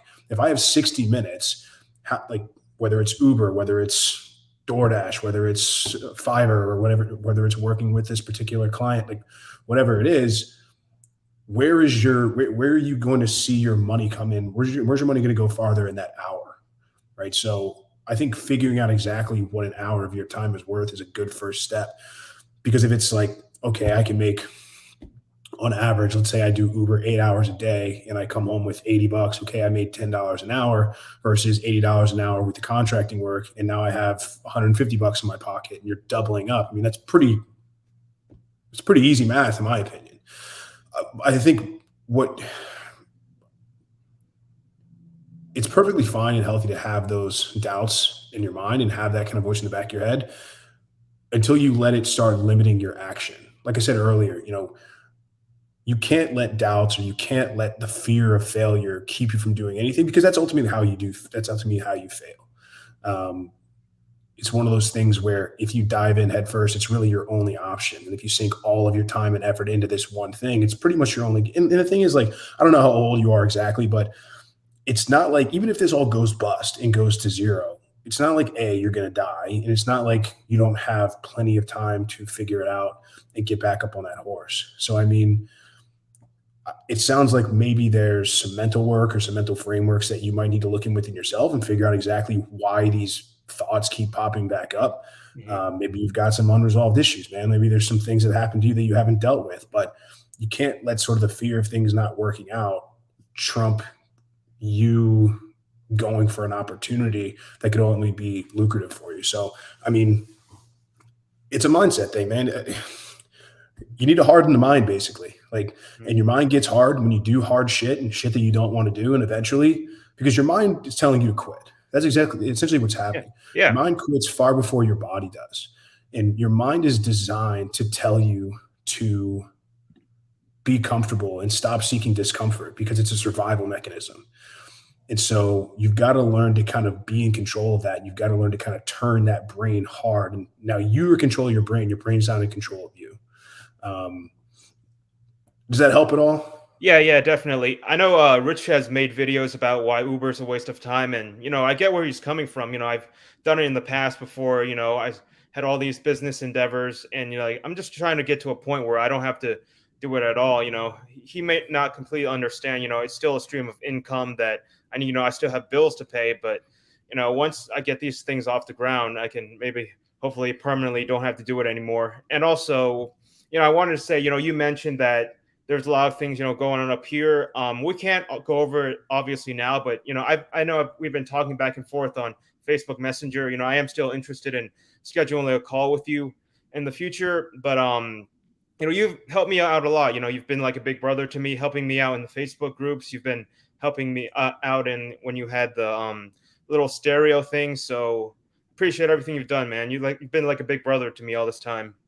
Yeah, right on, man. Well, look, we got two communities that are full of guys like me that are willing to help guys like you. So, I mean, maybe that's your next move, is finally pulling the trigger and hopping in the 10% or the 1% or whatever you've got the appetite for. But, I'm just one guy, but that's one of the things I come with, is a hell of a networking guys that are helping each other succeed. So, yeah, man, look, like, you know how to find me if you want to get that call scheduled, and we'll figure it out from there. Thank you. All right, man. Be good. All right. And real quick, like, DMAC had some stuff here in the chat that I want to bring up. So, just need to get clear on your goals and why you're doing what you're doing. If you doubt yourself, how can you convince others? Push past your doubts with confidence by taking many small risks. And he had some other thing here that I really liked. Let me scroll to find it. One more. Yeah, a lot of guys saying burn the boats. Building a business versus being self-employed, two different, very, very different things. Agree. Sometimes a backup plan holds you back if you're not all in on something. So, yeah, DMAC dropping some wisdom in the chat. All right, man. I promise I'm getting to you guys. I want to get to where's my guy, man? Let's get Mr. Medshine himself. Yeah, there we go. Can you hear me? Well, I saw you chatting in the background. What, you got a friend over or what? Yeah, I got a lady friend over. Oh, yeah, I got lipstick on me. So yeah, got a plus one over here. You know what you do down here in Mexico. So always. I just wanted to give a brief experience as far as what led me to the private groups, and then give a little plug for the top 10% brothers out there as we're trying to expand the groups. So many people lived life based on the expectations that someone else, namely society, my family, parental influences, peer influences, what have you, dictated for me. So did the elementary school, middle school, high school, college thing, got into the corporate workforce, accelerated very quickly in my career. And then about the time I was coming to 30 or so, realized, okay, I'm not really living for myself anymore. There has to be something more to this. And it seemed like the harder I was trying living on someone else's framework, the less and less I wasn't, or I was getting ahead. So also some things leading to my Crimson Capsule transformation journey. There was a divorce in there in my mid late 20s or so, and that kicked off this whole process. So as I was doing my personal evolution and trying to figure out, okay, how to start living for myself, I realized that I started shedding friends very quickly, and I needed to replace that somehow. And at one point I sat down and realized, okay, are my friends really my friends? Do they really truly have my back? And the answer was no. A lot of them were kind of bar buddies. A lot of them were coworkers, guys just in my circles, again, social circles that were dictated by society, not necessarily myself. So I got to a point where I realized I need to make some friends. I'm leveling up rapidly. Where do I meet guys like me? Where do I meet guys that are on this journey that can share these experiences with me? And I kind of sat on it for a while, didn't really know where to go, what to do. I was a fan of Rich at the time I was going through my divorce. In his ear, or in my ear, I just heard, hey, pick up heavy stuff and put it down. And sometimes I can get a little hyper analytical, as a lot of guys that watch this type of content can. And at that point, I just need to get out of my head. So started to like Rich as a content creator, started to really trust him as a content creator, and decided to pull the plug and get in the group. As others have mentioned, I was a fly on the wall for roughly the first year and a half or so. And had the question, okay, what do I really add to this group? I'm getting stuff out of it. There's some cool conversations, and it was nice being a fly on the wall. I really learned a lot, but I wasn't actively participating. So at one point, I know there's a lot of high net worth individuals in there, but one of them in particular, very high net worth individual, even on one of the meetups, made the comment that, hey, I'm the king of my industry, but at my house, I'm a peon, I'm a peasant. And he touched an area where I thought, okay, well, I have some experience here. I have some, for lack of a better word, expertise here at the time. So I started just doing what I was doing and posting very comprehensive field reports. And then we had other guys in there that said things like, hey, man, I'm 100 pounds overweight. I'm drinking 12 beers a day and smoking a pack of cigarettes. I'm just so stressed out. The weight of the world is crumbling down my shoulders. Where do I start? And I thought, oh, I've been there before too. Like now I can really help these people out. So I just tried to start adding value as much as I could. And very quickly, it didn't take long. Within half a year or so, Rich invited me onto the Generals tier. And then on the Generals show, which used to be on the main channel Monday nights, it's now Saturday mornings. And I try to make as many General shows as I can. The only time I don't is when I'm kind of like Rich right now, is 10 hours ahead and doing my own thing on the other side of the world, having some experiences backpacked with my brother for a bit. But other than that, Rich has been very gracious in allowing me access to his audience and getting me to these types of events, like the meetup events. And if you join the calls, then he'll help you, like, hey, I'm kind of at a rut in my life, I'm kind of stuck in this vertical. And we're all at different areas and different verticals of our life, but Rich has been very good at saying, hey, I was there at one point too, here's what you do. And what a lot of guys don't realize, that Rich is only one man. So even if there's something he personally can't answer, the big value of the group is the network of guys in the group. So there are some things that maybe he hasn't experienced directly, but I can reach out to someone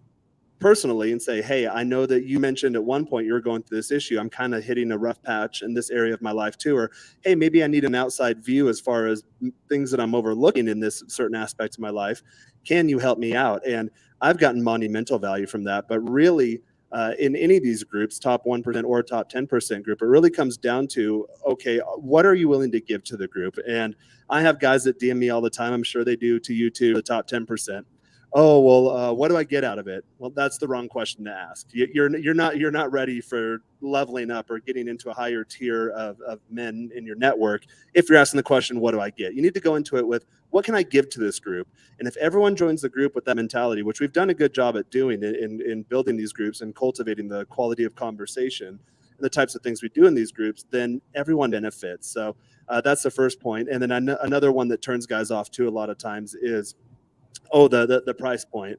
And I left a comment in the chat that, okay, the top 10% group especially, it's literally less than 1% of the cost of a college degree, and you'll get 1,000% plus more value out of it. So Totally a lot agree. of times I retort back to these guys, okay, well, if you don't think you're worth the price point, then you're probably not ready for these groups either. But if you are at that point, if you are looking to level up with like-minded men in all areas of love and life by building lives worth living and loving, then check out top 1% group, definitely. Moff, yourself and myself, we manage the top 10% group. We're admins. So guys, if you want to sign up for that, DM Moff, DM myself, we can get you right in there. There's a bunch of admins in there, so we cover all sorts of topics. Rich is obviously, it's a group under his flagship brand. And again, the big thing that I'm really pleased of that group and the top 1% group is the quality of men that are joining the network. And you get all sorts of cool stuff. We get the monthly Q&As. We started doing weekly workshops in the top 10% group. So we had a tech conversation the other day with this, I think he's a senior full stack developer for Meta. So we have some heavy hitters, even in the top 10% group too. It looks like he's going to do a follow-up one. We just did one about like virtual assistants and how to source VAs. Like that was really slick. Yeah. Yeah, that one was great too. I know I've committed to a couple workshops. I'm doing some AI prompts right now that's going to help streamline a lot of my professional workflows and processes. So once I get those down, I have a buddy that actually built an entire company out of AI. He's doing really well. So I'm working with him and getting those processes down. And then once I have them, I'll share.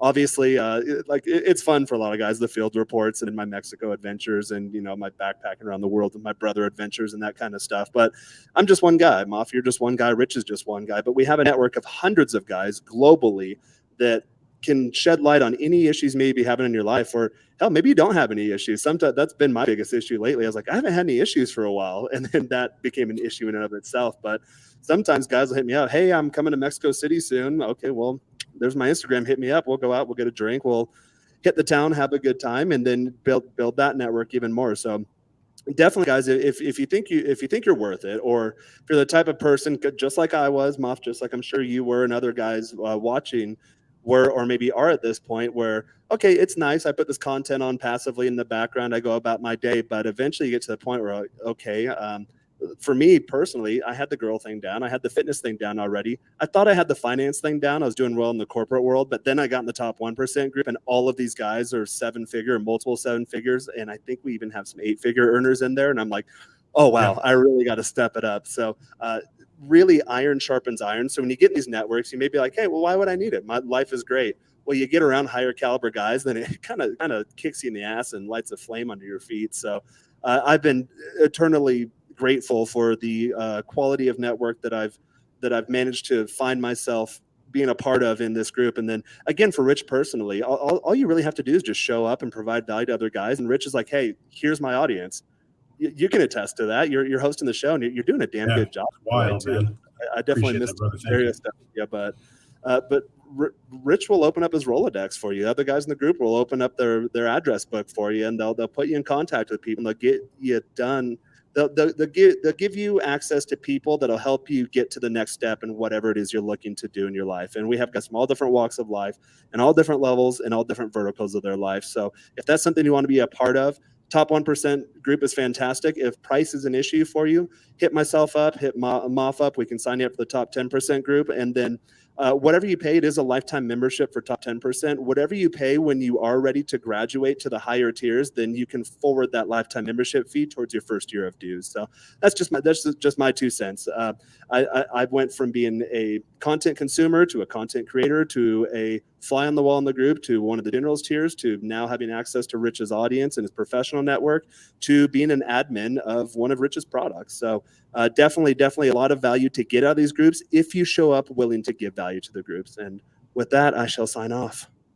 Totally, man. Yeah, you hit the nail on the head. Like if you add value and you show guys that you're loyal and you're willing to help them build themselves up, then they'll return that tenfold, and they'll open their wallets, they'll open their homes, they'll open their Rolodexes. I mean, it's what we've built is something super solid. I'm super proud of it. And again, shout out to Rich Cooper for letting us do this tonight, man. Like he could have easily just said no show this week.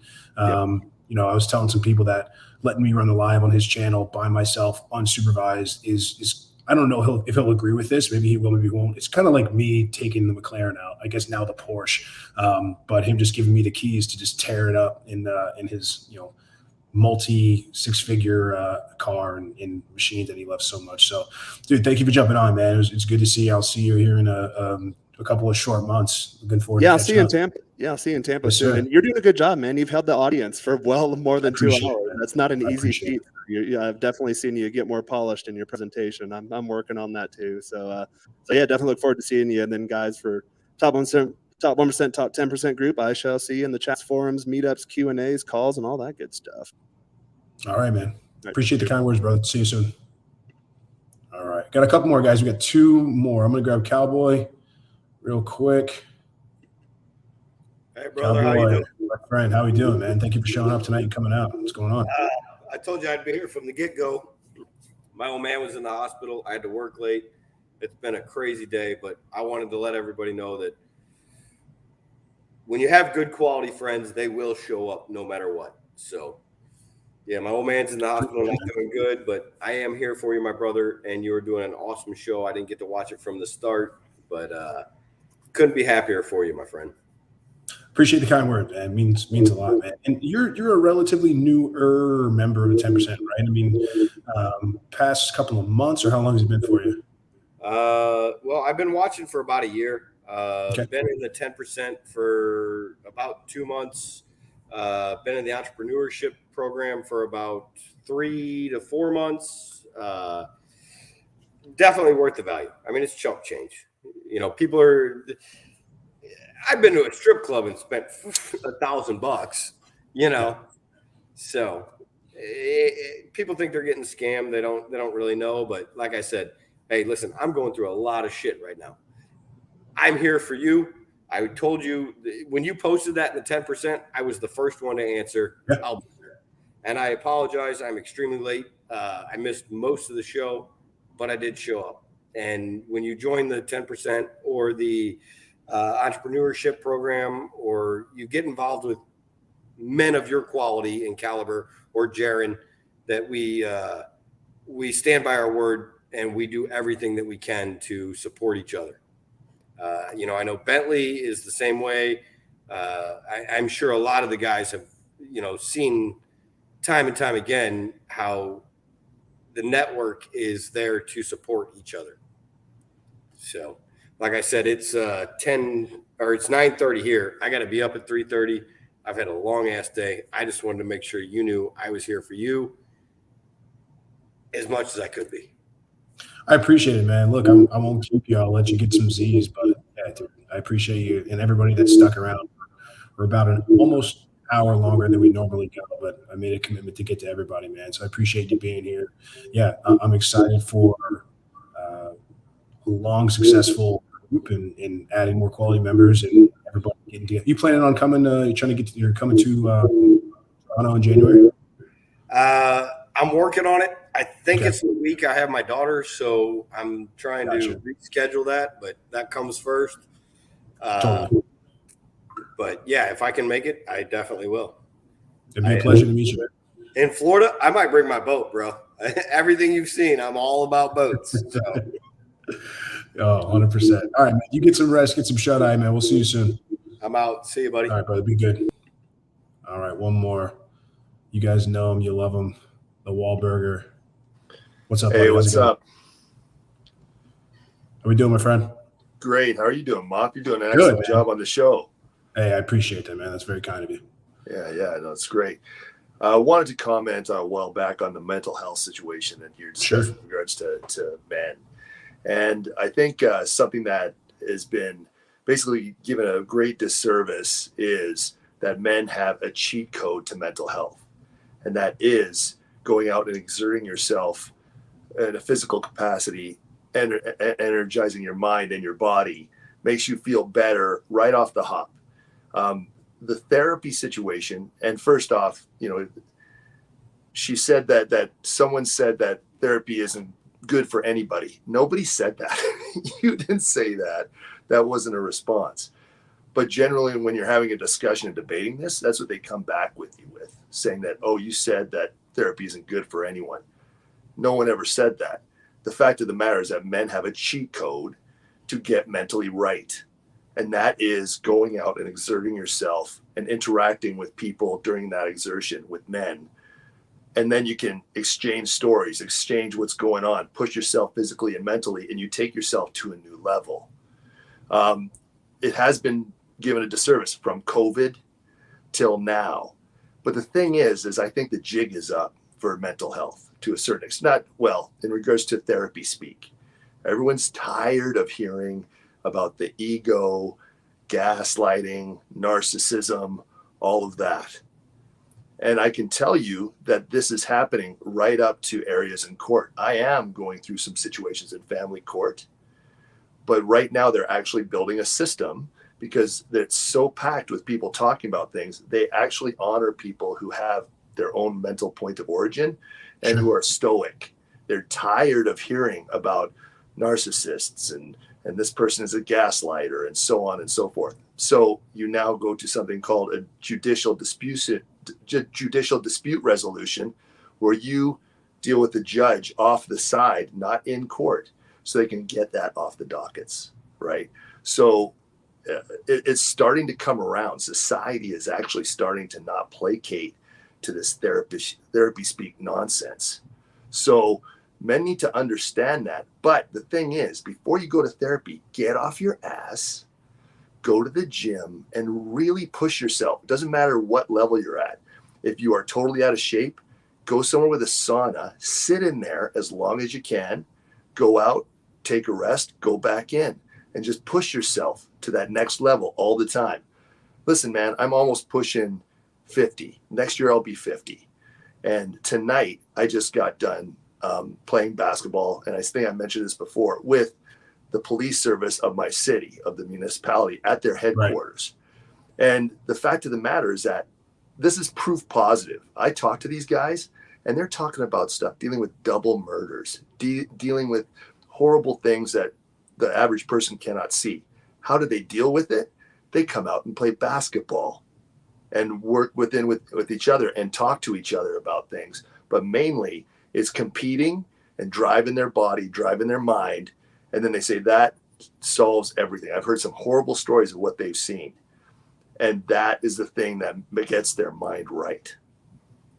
Yeah, man. Physical exertion solves a lot of problems. I mean, they're finally coming out with some studies and some research, because, I mean, we've known this for a very long time, that exercise can actually be better for you than going to therapy. I mean, it can have tremendous effects, and people have actually started recommending, like, if your mental health is screwy, I got a pretty good hunch that your physical health is just as bad, if not worse. And I think guys can fix probably 85 to 90% of their mental issues and the problems they have in their lives if they would just get into great goddamn shape. It's just one of those things that we've devalued, and working out and trying to be strong and be masculine has become so demonized, and it's such a sad thing that we've come that far. But I'm a little more cynical. I don't think we'll see kind of wide sweeping change. I do think that there's some ripples in the tide. I don't know if it's necessarily we're going to see a 180 swing in our lifetime. But I mean, you saw some things that were going down in the month of June, where people were finally fed up with their children being exposed to, ABC, XYZ, LGBTQ. So, so things like that give me hope, and people that are willing to stand up and say, you know what, like, enough is enough, and we're going to protect the future generations, or we're going to protect our children, because, I mean, look, they're the ones that are going to be taking care of us one day. So I'm a little more cynical. I'm getting there. I'm starting to come around. There's a lot more cynical guys out there than me. And I'm kind of I'm probably 50-50, but I love seeing that stuff, man. But it's, again, being part of a community in a tribe means that the majority of the time that you spend with others, you get to spend with like-minded men that think the way you think, that you can bounce ideas off of, and that you can just share your experiences, man. Like I said, I mean, there's it's really tough to find healthy, positive, safe, I don't even say the word safe space, but spaces for men that are for men. Yes. And that's really what we've built here. And that's really why I'm so proud of this community. And even guys that call into the show, and even guys that are, mainstays like that come in and are in the chat. I mean, I'm glad that I still have 140 guys that are still listening to me after 2.5 hours. Like, I feel very, I'm humbled by that. Quite a great deal. And it means a lot that guys, care about what we have to say. And hopefully we've added some value tonight. And I think we have. And I think if Rich decides to catch the replay, I think he'd be proud, man. I mean, a lot of guys might not know this about Rich just because he's an internet, personality, and he's kind of a celebrity in this space. And he's a really humble dude, man. Like, this wasn't his idea. He didn't put us up to this. He didn't say anything like, hey, I'm going to be out of town, get everybody on a show and tell me how much you love the community and turn it into a sales pitch so a bunch of people join. He didn't have anything to do with it, man. But I thought it was a perfect opportunity to pay tribute to a guy that's made so many positive changes in the lives of men and has put a really solid tribe of men together. So it's an honor to be doing this in his stead and be talking to you guys tonight. Oh, he has. And what guys should realize is that when there's people that are in positions like yourself or Rich or myself are to a certain extent, you've been through things, you've been through stuff. So don't be afraid to talk to those people, because if they've pushed through to get to a certain level, they've been through some shit. So they're more than likely very willing to talk to you about what you're going through, right? 100%. So you got to be willing to do that. And so talk to a guy about it. And sometimes, like for me, it was listening to Rich when I went through my stuff, as well as I had an individual who I coached basketball for, who was incredibly positive. I actually didn't tell him about the stuff that I was going through because I felt bad, because I didn't want to bring him down. So it took me months to break the ice to him, saying, damn, I'm going through some stuff. Well, he told me, hey, man, I went through the exact same thing at the exact same age, and he's been an unbelievable resource. So, but I had to break that ice to him and tell him that negative shit that was going on. And without that, without breaking that ice, I would have lost that resource. And so make sure you're reaching out to people who are around you, who have really done something, and tell them. Don't be afraid to tell them the shit you're going through. And that'll change things. Yeah, there's the opportunity. And the thing about therapy, listen, therapy has its place. My opinion on it is that it gives a lot of feminine solutions.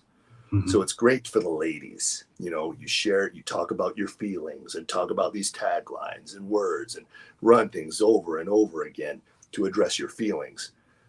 Men just don't generally work like that.